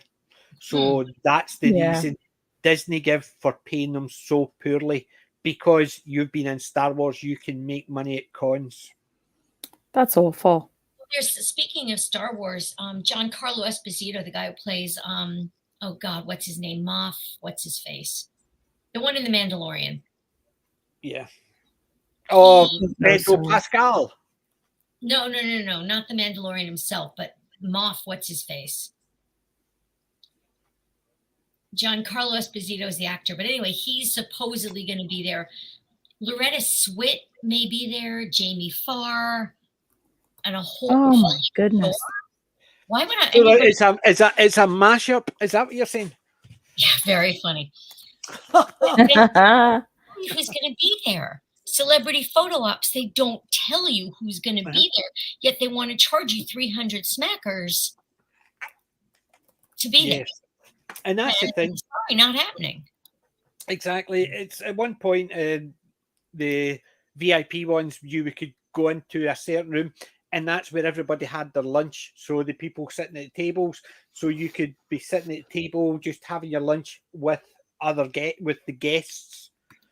But now it's a case of you might meet them at a round table discussion. So they go in and just mingle with people. So if you're quite shy, you're not really going to go up and sit and chat to all these people when they're talking to other people. So in effect, you could be paying a lot just to be hoping somebody comes over. Intimidated, yeah, exactly. Back in the 80s. That's it. It was Moff Gideon. I couldn't remember. Right, there you go. It disappeared out of my brain. There you go. Back in the 80s, I was standing around in a dealer's room, and I had a pair of high-heeled boots on, and I had dressed up really nicely for the day. It was a lovely, because it was down in New York City, so I was just down for the day, staying with my friend, and she and I were sort of walking around, and I was stood in the dealer's room. I don't know what I was doing, looking at something on a table or something, and all of a sudden I heard this sort of familiar but not, I couldn't quite place it at first, voice behind me say, "Love your boots." And I turned around, and it was Anthony Daniels. And I was just completely speechless. I just completely froze because he took me by. But the thing is, because at that time we didn't have the internet like we have today, you know, nobody recognized him. He was wandering around. I wouldn't have known who he was. The dealer's room, and nobody was like flocking after him or anything.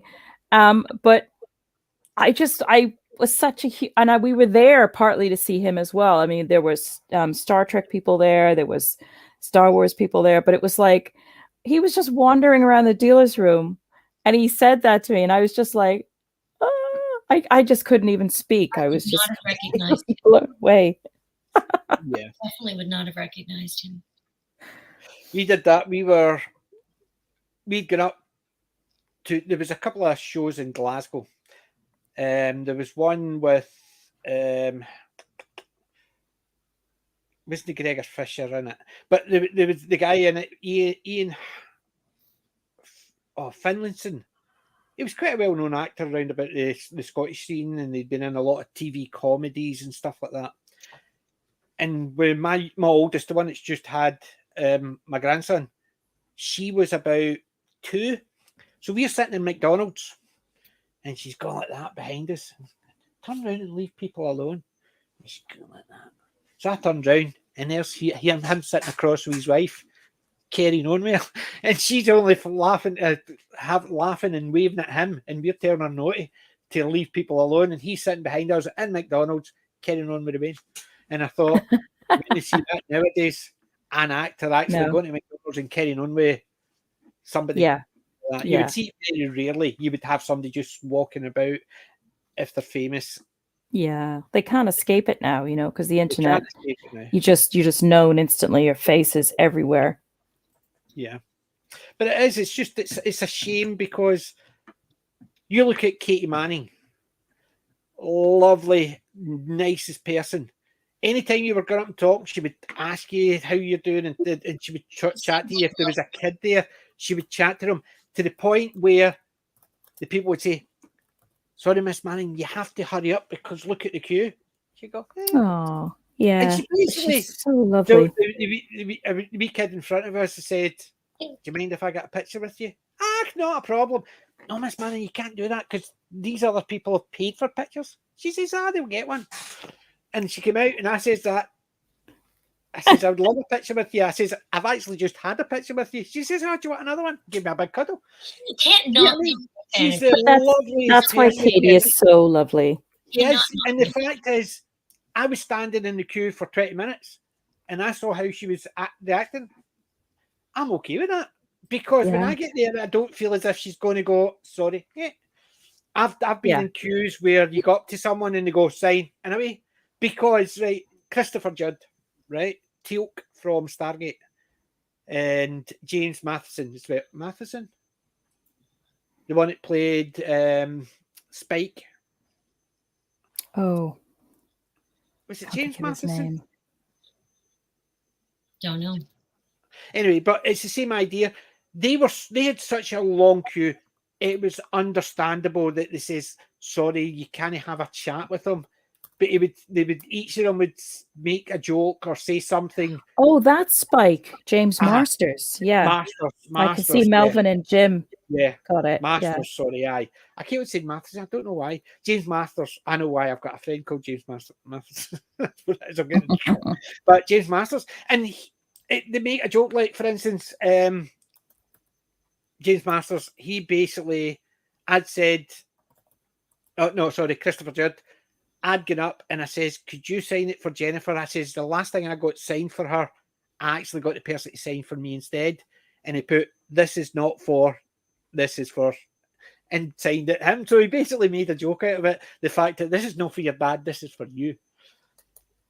I mean, so, but I knew I couldn't stand there and say, I love this and I loved you doing this. I understood that there was a big, long queue of people coming to see him.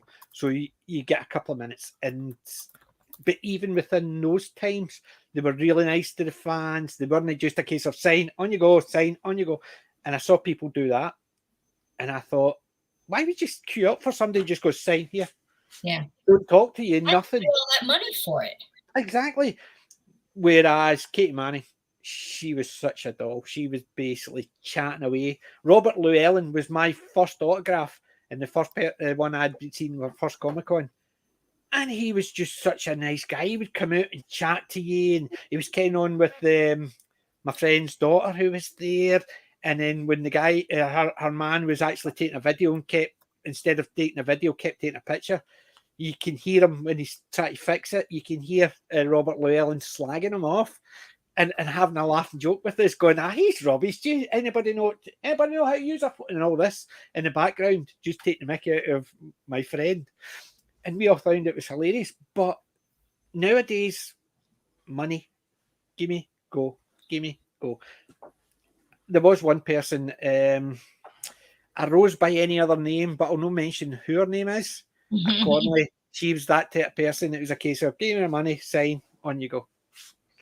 Yeah. Said, why would I pay money to somebody just... That happened to me with one of the cast of The Next Gen, because I hadn't been to a con in ages.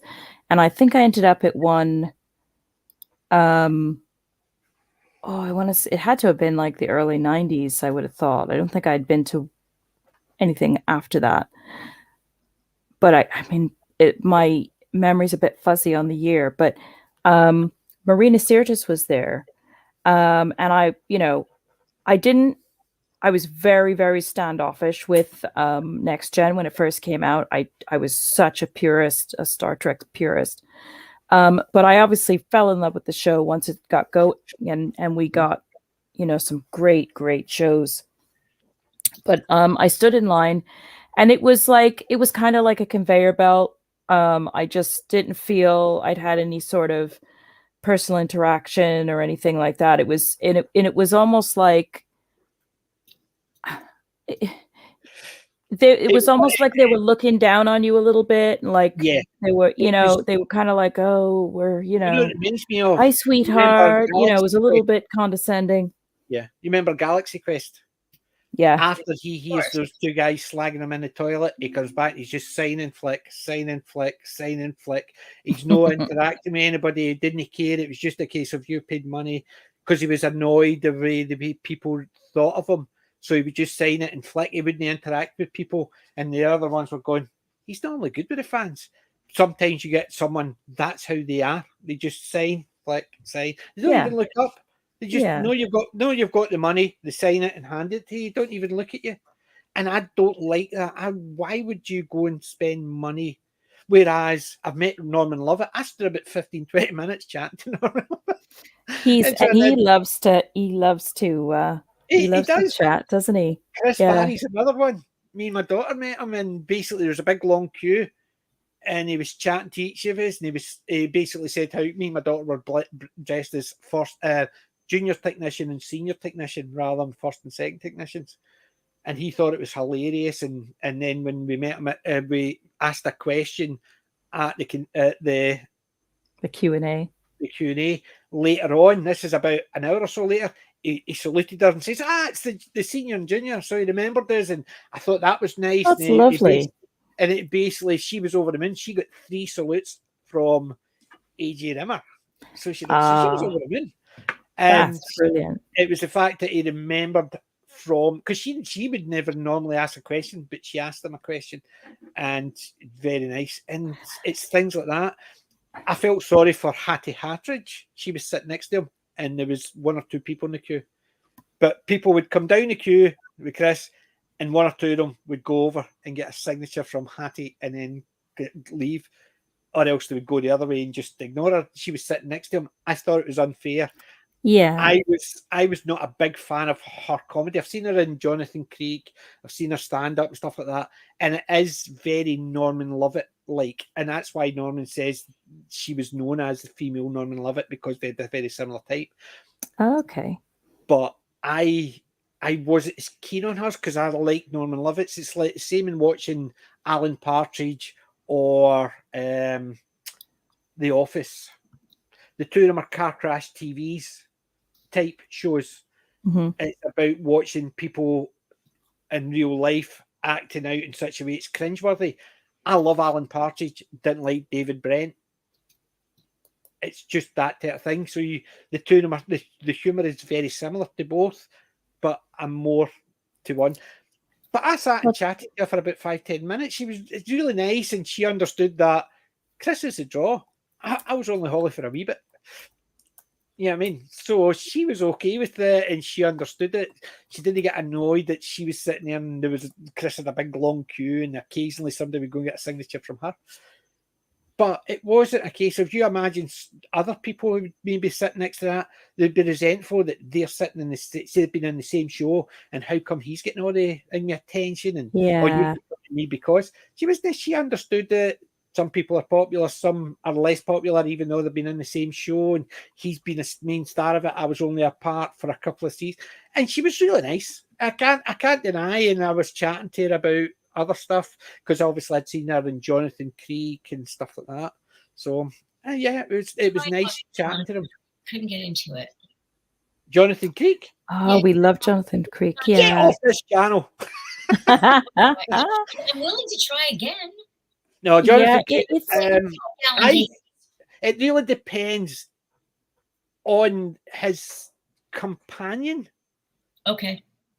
Because the first one was Carolyn Quentin. I like Carolyn Quentin. She's my favorite. She's abrasive, but it works because of the way between Jonathan and her. The later on ones where it's so you've got, oh God, she was in 2 pints of lager and a packet of crisps. Sheridan Smith. Yeah. He was in it, and she was okay as the companion. So she was. But you also had, he was married, and the one that played his wife. That didn't work for me. It didn't work for me either. Theme didn't work for me with that character. Yeah, he also had, he had I'll try again. Nadia Aswala. Yeah, was a companion, and she was married to Adrian Edmondson in it. That's right. And that sort of worked to an extent, but she was a wee bit too snooty for it. But Carolyn Quentin was definitely the best. Sheridan Smith sort of worked a bit, then Nadia Aswala, and then whoever it was, I can't even remember. What were you going to say? Sorry. Go ahead, Julie. What were you going to say? I was just going to say, I'm really bad. If I don't like a first episode, I rarely keep going. Yeah. And I normally do that for 3 episodes. I always try and stick for 3, because I always find the first one introduces the premise, second one introduces the characters, and the third one tries to bring them together. I've watched things, and I've watched the first one, didn't like it, and I stopped, and somebody says to me, "Did you watch your 3?" No. Oh, at least watch the 3. there was one show I watched the first 3 episodes and I couldn't get into it. And my friend says, watch the episode 5. Oh, God. Watch the episode 5. See, as soon as episode 5 landed, I was hooked. I couldn't get enough of it. I've seen only the first episode of Jonathan Creek. Wasn't impressed, but based on y'all's comments, I'll try it again. I would watch the cool. first couple of episodes at least, because it is the very first one is just basically giving you the premise of this, and then the next time you get introduced to the main characters and what and I'll give you a little bit of a maybe a nugget as well. Verity Lambert was behind that show. Now, old bag of and Okay. and if you watch Jonathan Creek, and PJ said it before, Companions, there is a doctorish vibe about Jonathan, because he comes into situations. He's kind of a cross between like doctorish character and a Holmesian character. Okay. He's wonderfully portrayed by Alan Davis. Love Alan Davis. Yeah, he's brilliant. Absolutely brilliant. On QI, which I adore. Oh, well, if you push past any maybe like the first episode, try it again and see what you think. And it's not for everybody. I mean, everybody's got different. Right. And like you said, you either click with something or you don't. Well, I trust y'all's opinion, so that tells you something right there. The 2 other shows that I watched episode 1 and just couldn't keep going were Bergerac rather. Oh. I couldn't get into it. And then I love John Nettles. Is the BBC version of Ghosts. I had tried the US version and it was just appallingly bad. Oh, so I tried the BBC version and thought, oh my God, this is really stupid. I loved it. I thought it was good. It's fun. Right. Again, it grows on you. There's certain things that grow on you. It's the same as like Peter saying there, the barmaid's daughter in Real Life Coronation Street was in 2 Pints, Natalie Casey. Is that Natalie Casey, her mother in the show of 2 Pints was the one that played the barmaid in Coronation Street. So if that was a real daughter, then they played mother and daughter, and the two were hilarious. I've only seen one half of one episode of Friends. I saw it the night it debuted, watched one half of it, turned it off, never felt like I'd missed anything. You didn't like coupling? No, I did not like coupling. I thought it was dumb. Yeah, I think you're obviously crazy, but that's just me. That's fine. But 2 pints of lager and a packet of crisps. Ralph Little's in it. Sheridan Smith's in it. Natalie Casey's in it. The Will Mellor's in it. It is, to me, there is some really good episodes. There's one or two. It's a wee bit. What's the full name? 2 pints of lager and a packet of crisps. I have to look this up. Set in Romford. Right. I mean, it's about an unemployed guy with his girlfriend, and her 2 friends, and him and his friend Will Smith. It's basically, I just think it's one of those stupid comedies. It's fun, but there's a musical episode. Oh dear God! Season 5 is hilarious because they do like. The Will Mellor does the bit, and he's effectively Robbie Williams. He's singing about getting a BJ, and he's basically standing around with his pair of pants on with a picture of himself in it. Ralph Little's in it? Will Mellor. And Ralph Little's in it, plays Johnny, who gets, when he leaves it, they write him out by jumping the shark. They knew that with him leaving, the final season was going to be the final season. So they wrote him out by jumping the shark. He gained by a shark when he won a thing. But people knew he was leaving, and so obviously the ones that were writing it wanted to finish it, and they were paid to continue it. They knew it would last a season without him. So they basically wrote him out by jumping the shark. A deliberate one, because they were aware that jumping the shark was taking it on that wee bit too long. But the bit with the bit with the musical, season 5, episode 0, effectively, is hilariously, stupidly funny. It's just a case of the two of them are going to break up, and it's just this in between the episode where they break up and the new season. They did a wee musical on, and you've got the bit where the two of them are singing to each other as Meatloaf, and who did the one with Meatloaf? Was it Cher? Kiki D. Kiki D. So there's the one with the two of them singing. No, sorry, I'm confusing it. Was Sorry. That was Elton John and Kiki D. No. Was it not Cher that did it with her? With Meatloaf? Did they not do a duet? But anyway, they're not. Let's put it this way: a lot of the stuff is got sexual connotations. They even do the bit from Moulin Rouge. So they do. They're all dressed up in the bows and all that, and talking about going out in the pool tonight and stuff. It's just funny, but it's that typical British. I wouldn't say overly sexualized humor. It's just a wee bit crude, but not overly crude. It's just they talk about sex and stuff like that, but they do it in a jokey way. It's just, to me, the musical. I was expecting when a musical, I thought, I watched it and I found it hilarious. Did you watch How I Met Your Mother? Couldn't get into that either. There's an episode with Barr. I think it's the 100th episode. They did it as a musical. The bit where Barney's singing about his suits was the best part in the whole thing, but the rest of it was okay. But they did it as a musical because it was the 100th episode, so they get away with things like that.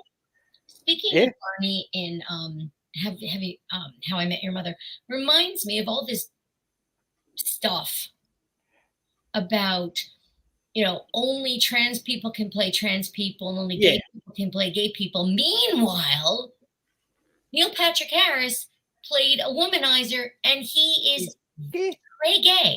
Uh-huh. But that's what I'm saying. We were talking about Jim Parsons. Mm-hmm. Him and I know who you mean. Mia Bialik. Uh-huh. He's gay, but did we care? He was an actor acting the part. Right. Hey, you know what I mean? John Lithgow played a trans woman in The World According to Garp, and he was brilliant. Yep. And then you also had Mrs. Doubtfire. Yep. Lily Savage. Different. Lily Savage. And ever since Paul O'Grady died, I've been on the lookout for Lily Savage appearances. He was brilliant. Oh, do you know what I was watching? High freaking hilarious. Do you know what I was watching? It was the day after Paul O'Grady passed away, which I was saying to my wife, it's just so freaky. I was watching The Detectorists, right? Was he on The Detectorists? No. I was just saying, they found a blankety blank checkbook and pen, and they turns around and says, "What name's on it?" And he goes, "Oh, it's Les Dawson." And she says, "Oh, that's the most popular one." He says, "You know, Les Dawson was on it 156 times. Terry Wogan was on it 93 times. Lily Savage is the most sought after one because she did it 56 times." And I'm sitting there thinking, what is the chances you're watching something from the past and they mention someone who is in the news now because he passed away, Lily Savage? But they were basically talking about the blankety-blank checkbook and pen that they found, and it was Lily Savage is the most sought after because he'd only did it. One clip I saw was with, oh God, what's his name? Julian. What's his last name? Julian something with Lily Savage, and they were just like lounging on a bed, and it was funny as hell. Cannot remember his name. What was that again? It was. I found a clip on YouTube of Lily Savage and somebody named Julian, whose name escapes, surname escapes me. That's it, Julian Clary. Thank you, Justin. Oh, Julian Clary, Well I God, aye. Was funny as hell. Well, Julian Clary, I always found his early stuff hilariously funny. Well, this The was most Lily unfunny Savage thing I ever saw him do each other was, very well. was Carry On Columbus. That was the most unfunny thing I ever saw him do. Yeah, I think his humour is hilarious. Because he'd Carry On Columbus. The best line in it was when they were actually on the boat and he says, and he's a serial killer. Oh, how many did he kill? Just one. He says, why is he a serial killer? He says he beat him to death with a sack of cornflakes. That was the best joke in the whole Carry On Columbus, delivered by Julian Clary, but the whole Carry On Columbus, it's the only Carry On movie I don't have, and I don't care I don't have it. I've got all the other ones. Carry On Columbus, I didn't find it as funny at all, and that was the best joke in the whole thing, and it was delivered by Julian Clary. And I think he's hilarious. But so him with Lily Savage, I can imagine, would be hilarious as hell. You know what I mean? But there's so many good stuff out there that, believe it or not, we didn't care how people dressed, what they did, Nope. who they were. You look at Christ Almighty, Three of a Kind, one of the funnest comedy shows out. Tracy Ullman, Lenny Henry, and David And me. Copperfield. Right? David Copperfield sort of disappeared. Not the magician David Copperfield, just a comedian called David Copperfield. He seemed to disappear. But Lenny Henry obviously went on to be big, and Tracy Ullman made big in America. That's where The Simpsons came from and stuff like that. Yet, Lenny Henry's telling us that everybody's racist and nobody liked black people before. Yet he made it big. He was in Tiswas. He did all that. Yet, according to him, even though he was famous and very well loved for all those years, everybody hated him. It's things like that I can't abide with, and we never cared about stuff like that growing up and watching it. It's only when it actually started getting pushed at us, then we turn around and go, it's the same as all the stuff that's happening. I think it's designed deliberately to make everybody dislike each other. Because if we dislike each other, we ain't going to band up and actually get rid of all these corrupt, deviant politicians who are pushing all this thing. Because activists under any category, doesn't matter if it's religion, colour, sexuality, whatever, they're not going to actually change their mind, and they're the ones that are actually always in the news. They're the ones that actually tell you what 99.9% of the people they represent think, even though probably about 99% of those don't think like that. But because these mouthy ones are out there telling you we all think the same because we're a collective mind. Bullshit. Nobody's a collective mind. It doesn't matter if it's trans rights, gay rights, Black Lives Matter, whatever. You name it. Put it in whatever tick box you want. The activists only care about creating discourse. Is it discourse? It's not discourse. It's they basically try to create division. Whereas trans rights, most trans people just want to live their life and just be accepted for who they are. But the activists don't want that. Civil rights movement was about treating everybody equally. These activists don't want that. They want more. Gay rights was a big thing, the same as civil rights earlier on, and it was all about accepting for who we are. They are, but the activists want more. And it's the activists are the ones that people hear about, which causes problems for everybody else. And that's the people we need to, they basically are just there, just to muck sling to make sure everybody is distracted from what is really happening. Because if we're all thinking about all that crap, we're not thinking about the fact is we're paying more for petrol, we're paying more for food, we're paying more Well, for this is it. yeah, It's keeping us sort of and you look at that's Scotland. Christ almighty, they're talking about bringing in a new tax in the middle between low earners and high earners, which a majority of it basically means that I could be paying an extra £500 a month. Yeah, which is hitting it's basically the people who are basically keeping the country running. Yeah. So Scotland effectively turns around and says, we're going to take another couple of £100 off you a month. Oh, cheers. I guess I won't be able to, listen, can I go part-time because I'll actually earn more. So it's basically, it'd be easier for me to turn around and say, can I just go back part-time? Why? Because if I continue the way I'm going, and the way they're going is bring the tax level down to the point where I'm going to get hit with tax, I might as well just go part-time, because I'm never going to reach the tax limit, but I'm going to get a lot more in my wages because I'm not getting all that extra tax added on. It's crazy. They're effectively turning around saying, we want you to have nothing because we want you to come to us, and if you're working, we're going to take all your money to pay for it. It's the same as they're saying they want to put the extra tax on to help pay for this 56% of the population that are on benefits. It's the same thing, PJ. It's the exact same thing here. I mean, people talk about our social security system. Back when it started in the 1930s, there were like 20-something workers for every retiree, and nobody lived until 65. You just didn't. Now, people are retiring. I'm not talking about people who have terrible, dangerous jobs. That I'm not talking about. Them, more power to them. They can retire when they need to. I'm talking about people like me who are desk jockeys. Yeah, me as well. Not afford to retire at 62, then you shouldn't. You shouldn't.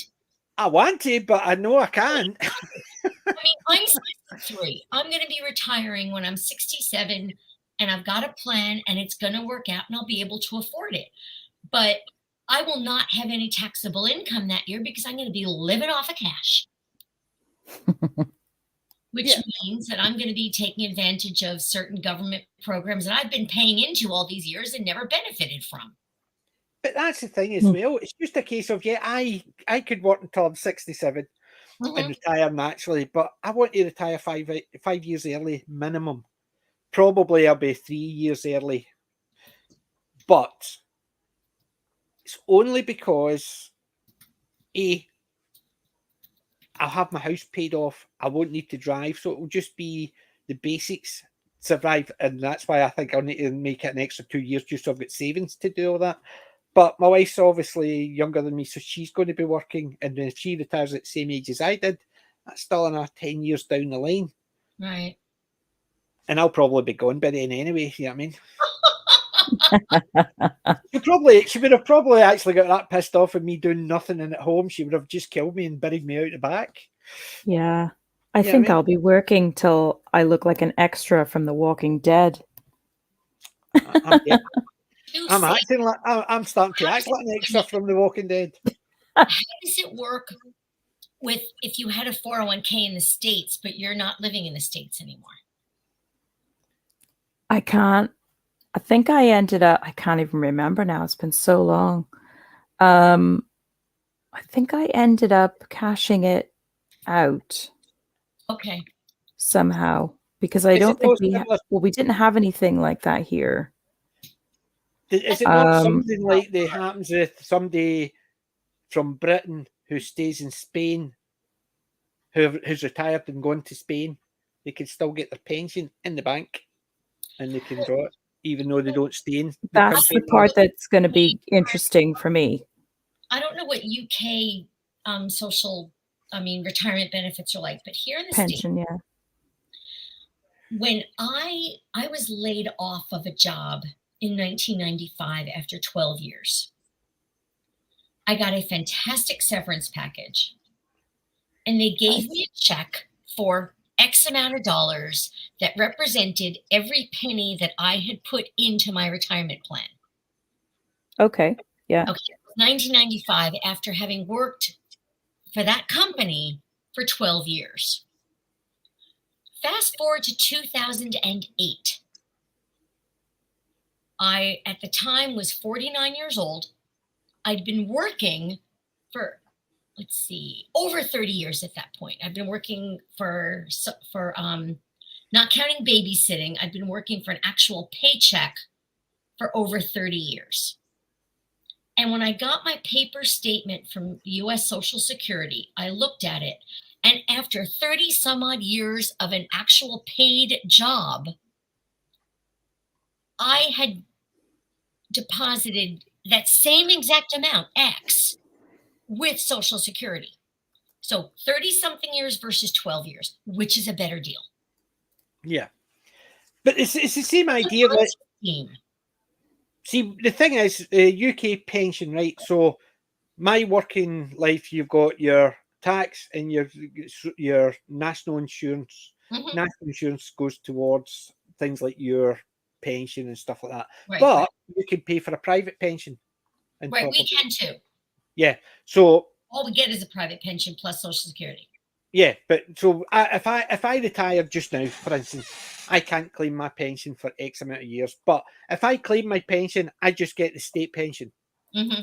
If I've never claimed into a private pension, I get the state pension no matter what. Hence the reason why they encourage you to do a private pension, because you'll get the state pension and you'll get your private pension. And even if the private pension might be £100 a month with a big lump sum, then £100 a month, the £100 a month is on top of your pension. Well, so that's one of the ways that I figured out how I'm going to retire is at this one company I worked for, it was a bank. And back in 1987, 1988, we had a big market crash, as some of you may recall. And couldn't give us profit sharing because there were no profits. So they gave us a percentage of our salary in cash and or stock. I was young and I was poor, but I still took mostly stock. At the time, I had $1,000 of the stock of that company, but I never touched it. I reinvested all the dividends. I waited for all of the mergers and acquisitions, and there have been a bunch. And now, 30 years later, almost 40 years later at this point, I've got $70,000 worth of that stock. And so it'd become an albatross. I can't sell it because I get killed in taxes. So my law firm's financial advisor explained to me, and I don't know why it never dawned on me before, but if I retire at 67 and I have zero income because I'm not taking anything from Social Security and I'm not taking anything from my personal retirement plans, if I sell a percentage of that stock, I will not have to pay tax on it because I won't have any income. Yeah, because the income you're taking from that is less than what is taxable. Yeah, exactly. So that's what I'm going to be living on. I'll sell a certain percentage of it, and I won't have anything. I will be able to live on basically the same money I have now, but not have to pay any taxes on it. Yeah, that's nice. Cool. Yeah, but it is crazy. It's the same idea. There's the way it's all like over here. I don't know if it's like in the States, but my house, for instance, if I kick the bucket and it goes to my daughter, she pays inheritance tax on it. Considering I've already paid tax in purchasing it. Oh, I know. It's why the hell does she pay tax on inheriting it? Oh, it's a scam and it's money. Yeah, money. I pay tax on the money I earn. I pay tax on the things I buy, and if I want to sell them, I pay tax on it. if they make money, I pay tax in it. If I give it away, I pay tax in it.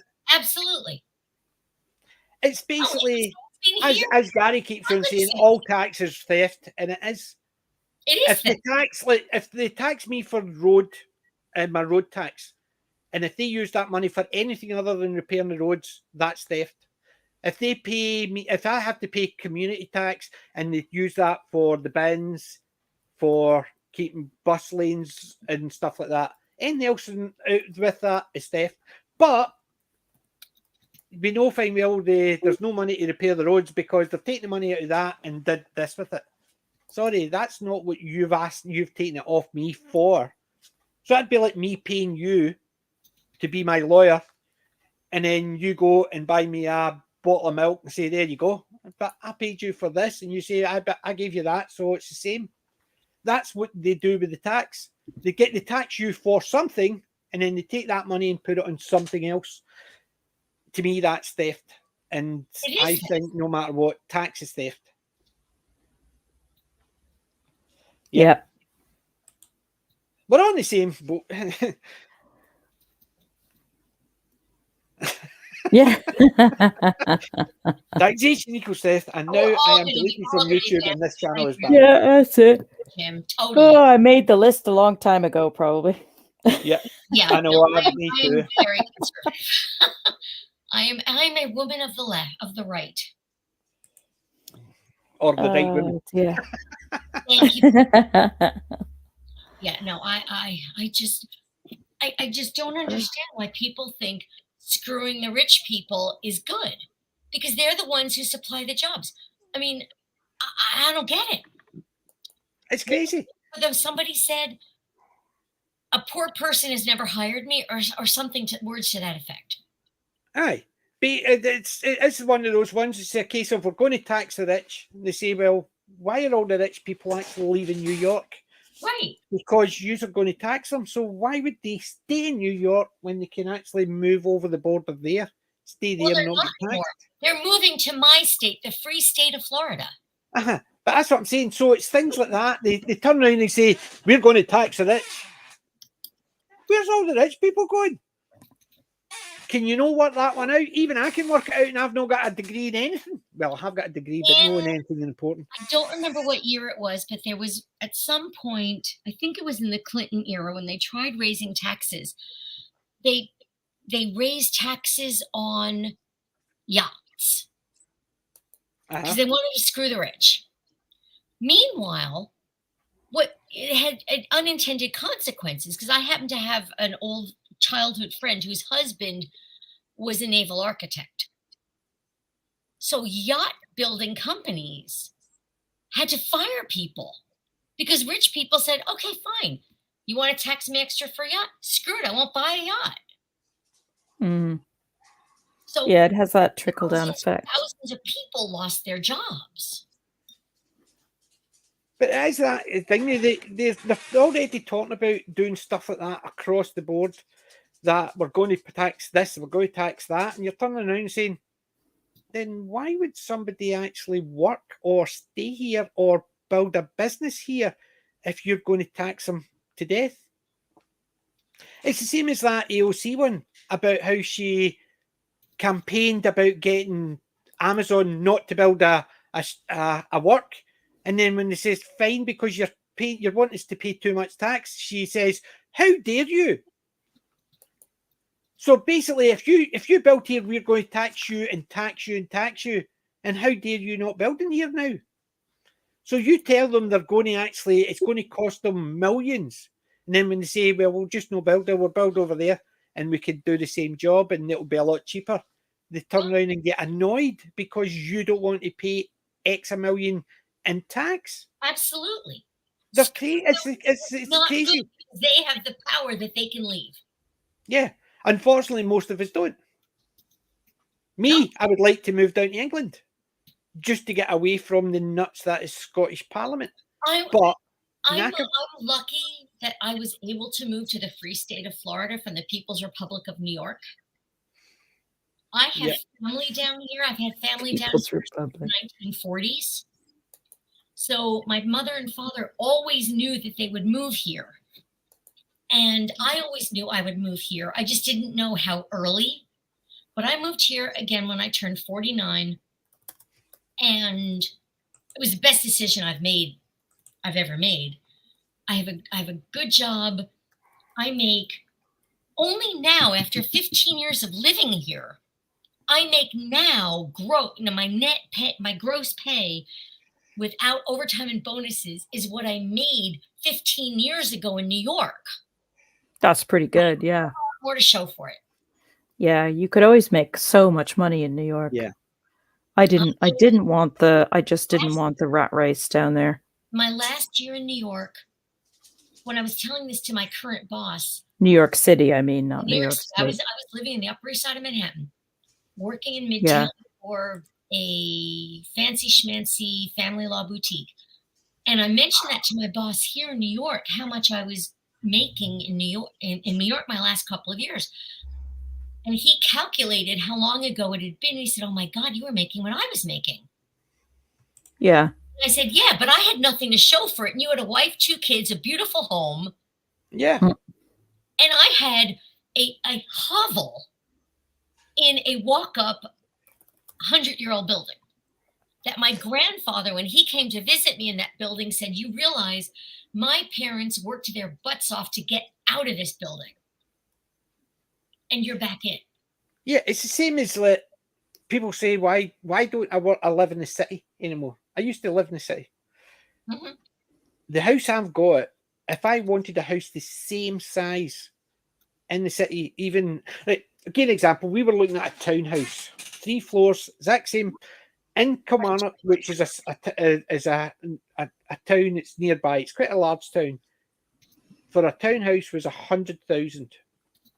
In Glasgow, the nearest city, a townhouse was 150,000. Whereas down in Birmingham, the same one in the outskirts of the city was 180,000. Where do you think we would live? I stayed in Kilmarnock, so it would be even between Kilmarnock and Glasgow. I work up in Glasgow, but am I going to actually travel an hour a day to and from work, or pay an extra 50 grand for a mortgage? It's things like that. It's just basically, it's the same as one of my friends stayed in London. And before the big price hike and all that, they went down at the right time. They bought the house and it was 2 bedrooms, fairly decent size. It had a garden. When they sold it, they made enough to come back to Glasgow, pay their mortgage off, buy a house outright, and put a very substantial amount in the bank, because the prices in London went through the roof. That they not only it paid for their mortgage, but it gave them something like 120 grand to play with, up and above the price of their house. That was when they were in London. They were selling closet space as a room for something like 6 grand. Or was it 60 grand? I can't remember. They were selling a wee box room for ridiculous amounts because it was London. So people worked in London, they would buy this wee box room that, in effect, they could lie down on if they were lucky, but that was also their wardrobe, their cooking place, and everything. And it was silly money. But it's the same idea. Would I work in London or would I work in Glasgow? Work in Glasgow because it's a lot cheaper. But would I live in Glasgow or would I live outside Glasgow? Live outside, it's a lot cheaper. My house is in a small village, so we get ours at a steal. If I was buying the same house, even in the town, you could add an extra 30, 40 grand onto it, just for being 20 minutes along the road. Fair enough, in the snow, that 20 minutes is 4 years because of the amount of snow we get. When the snow comes down, I ain't moving. My car's stuck there. But it's that type of thing. So do we want the convenience of a 10-minute drive to my work, or do I want the convenience of an extra 50 grand in my bank? Oh, absolutely. Yeah. It's scary. It's basically the way money is treated. you could have the same amount of money. Like, I remember first time we went to the States, I was buying something going, how much? Because I could go and get a bottle of Coke, glass bottle of Coke, for half the price that I could buy a bottle of Coke, plastic bottle, in the shops down the road. And I was, Right. I mean, you guys have income tax and VAT. yes. We only have the income tax and we have a sales tax, but the sales tax is purely local. Purely local. That's the one thing I didn't like about when I was in the States. See, when you go into that's the one thing I didn't like when I was in the States. Say, for instance, I did $10 on me, right? And I saw something. It says $9.80. Oh, good, I've got enough. You go like that, and they say, right, that's $10.32. Exactly.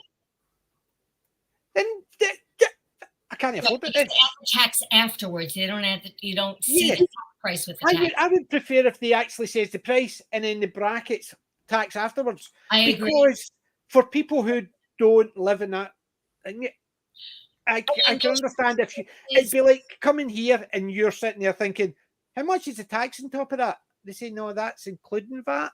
Yeah. It's basically all included. So you include it, like, for example, if you go to a baseball game or a football game or whatever, and you want to buy something. Now, granted, you don't want to buy anything there because the prices are just outrageous. It's the same on any venue. But if you want to get a beer and it says it's, $12, it is $12.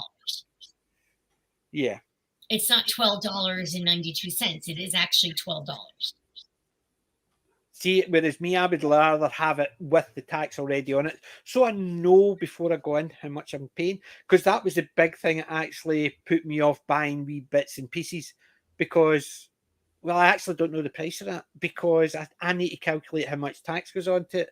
So, does that mean that I'm not going to have enough for that and that, or else? Yeah, and so when I was in the States, that put me off buying things that I could see and go, I want that, but I saw that price, that one down the road, I can afford that as well. Now, suddenly I don't know if I can afford both of them, so I'll just not get that because I want that. You see what I mean? It's things like that. Whereas here, because the VAT is on top, I already know. I know it sounds crazy, but it's just the way, I suppose, if you come over here and then you're expecting to pay tax on top and they say, no, it's already paid, you'd be going, because you're used to one way. I'm aware that I'm used to another, but you cater for tourists, don't you? It's like putting different languages on a sign saying museum, Le Musée, and stuff like that. You would do that to me if you would put in brackets how much it'd be with tax so people can see it and they can understand that. Right. But I'm just a grumpy old bugger. No matter what they do, I would still moan about it. Get off my lawn stage. Both, I'm going to have to say goodnight in a couple of minutes. Well, we're going to actually finish up because we did want to actually come to an end, and 2.5 hours is a good end. So before we finish, Wendology, you get anything on tomorrow? Mr. Hyde, anything on? Yeah, we're going to be premiering Battle Beyond the Stars, the film. Yeah. Yeah. We had a good time. The one with the Richard arm. Thomas. Yep. The Magnificent Seven, the Seven Samurais in space. That's right, the Seven Samurai in space. Exactly. George Pepper. Ah, yes, Hannibal. Yes. Yeah. I remember it. He's I know brilliant in exactly that. what you're doing. It's a super movie. I'll be cleaning in for that one. Yeah, we're going to be premiering that one, and then we've got some good ones coming up as well. I won't spoil it, but watch this space. There's some good ones coming up for sure. Super. I'll say Vincent Price, John Carradine, actual good ones. Yes, sounds absolutely perfect. Hey, the movie I recommended was actually very good. It was, and unfortunately, we couldn't even see it that night as well. We were doing something. I can't remember what it was now. I think we had plans with friends or something. I caught it the next day. I actually caught it that night, didn't I? I was chatting with you in the chat. Oh, call Northside 777. Yeah. I recommended it before we descended into the pit of terminal badness. But that's fun. That's the fact that people can all have a laugh and joke at the same time. I love the pit of terminal badness. It's a bit like Mystery Science Theater 2023. Before. I love if I was sitting watching half those movies on my own, I'd be sitting there going, see if I'm watching them and I'm chatting to people in the crowd and we're just having a laugh and joke about it, that's what makes those movies fun. Yeah, exactly. The chats are brilliant. The chats make them fun. Oh, the chat's the best part with a bad movie. Oh, God, yes. I was trying to explain to somebody about the cheerleader camp movie. I was saying, because somebody said, what did you do this week? And I said, well, every Sunday I get together with a group of friends from around the world and we watch a really, really awful movie. And it's more about companionship and the chat than anything else. Yes. Well, one of the guys, when I had travelled down to Southampton, one of the guys was asking, and I was saying about movies, and I said about the channel. I says, however, because I've put a stop on the Wednesday, so I don't really do the reviews, says, check out on a Sunday Mr. Hyde's. Says, sometimes the movies are good, sometimes they're bad, but the chat is always fun because you can have a rip at the movie with people in the chat and have a good laugh about it. It's a lot of fun. It's there's no harm in it. There's no malice or anything like that about it. Exactly. It's just absolute hilarity. We're not slagging the person for being the person. We're slagging the acting for almost acting. Oh, it's hilarious. Writing for almost writing, or the CGI for just having a look for being basically worse than a kid's. There you go. Yeah, I mean, as I've described it, hot and cold running snark. Yes, exactly. It's fun. So I'm looking forward to that tomorrow. I'll be looking forward to it. So, Julie, you get anything coming up? No, I'm just going to be in chat tomorrow at the movie. And then I miss you on Wednesdays now. I do miss it myself, I says, but I'm literally always knackered this week. Understood. Believe me, I understand. I think a couple of more months and then I get back. I need to actually get by that I'm an old man hump. You're younger than I am. Hey, age has nothing to do with being old. My boy, I'm in here. I'm 10-year-old. The rest of me, I've actually died 4 weeks ago. I actually said that's how I feel most days. You held a gun to my head and asked me how old I was. There are days when I swear to God I would say 35. I haven't been 35 in a really long time. Yeah. See, I've got the mind of a 12-year-old. I've got the body of Tutankhamun. Yeah, I mean, and that's the way I feel most of the time. But over the last couple of weeks, it got really to the point where when I was coming in from work, I was going for nappy nap time, and I'm not kidding. I would come in from work, go straight to my bed for an hour or two, and then I would still have an early night, and I would still be trying to catch up with my sleep, and I just feel as if my body's going, eee. Hence the reason why I need to do something to get away from sitting in here 7 days a week. But next week's going to have an announcement regarding that, and hopefully that will give me the energy I need to actually get back into the swing of things. So, yes, basically pickled, well preserved. Oh, well, at least preserved. I wouldn't say well. But so next week, there's going to be an announcement, because next week is 3 years on YouTube. 15th of April 2020 is when I signed on to YouTube. 3 years. Yay! 3 years, 675 subscribers later. What are we up to now? 676. Oh, good. Oh, you're 676. Yeah, 676 now. Oh, 10 from last week. That's fantastic. Yes. So really good. And I'm still adding more of that. classic sci-fi stuff is going up every day. So I've uploaded stuff to the end of April, so I need to actually start doing that. It's just even that's taken my box openings have taken a hit because I've just not had the energy to do box openings. Yeah. Videos. I've just literally spent the last 2 weeks trying to. So now I'm getting to the point where I'm now doing something to change that. And then once I get into that habit, I'm hoping it actually gives me the energy to go back in and do a Wednesday. I do miss doing the reviews, but I was planning to do reviews, just even a review, maybe if I wake up at 4 o'clock one morning, just come down, do a review of something that I'm watching, and then upload it and edit it later on. I've not even had the energy to do that. I'm getting old. But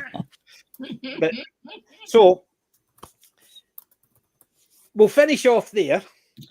So, ladies and gentlemen, boys and girls, lads and lassies, thank you for joining us. It feels great that I didn't have any two bugger owl guys actually slap me down. Just got the little ladies here to actually keep me in check. That's right. All right. Lots of this week. Yeah. So thank you very much. And Wend, Julie, thank you for joining me and making it fun as always. Yep, And remember, likewise. ladies and gentlemen, boys and girls, we are not old. We are classic. We're classic. Absolutely. Maybe, and the ladies. Everybody. Good night.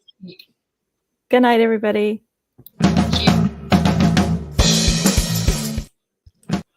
It's no playing it, still actually not doing it. It's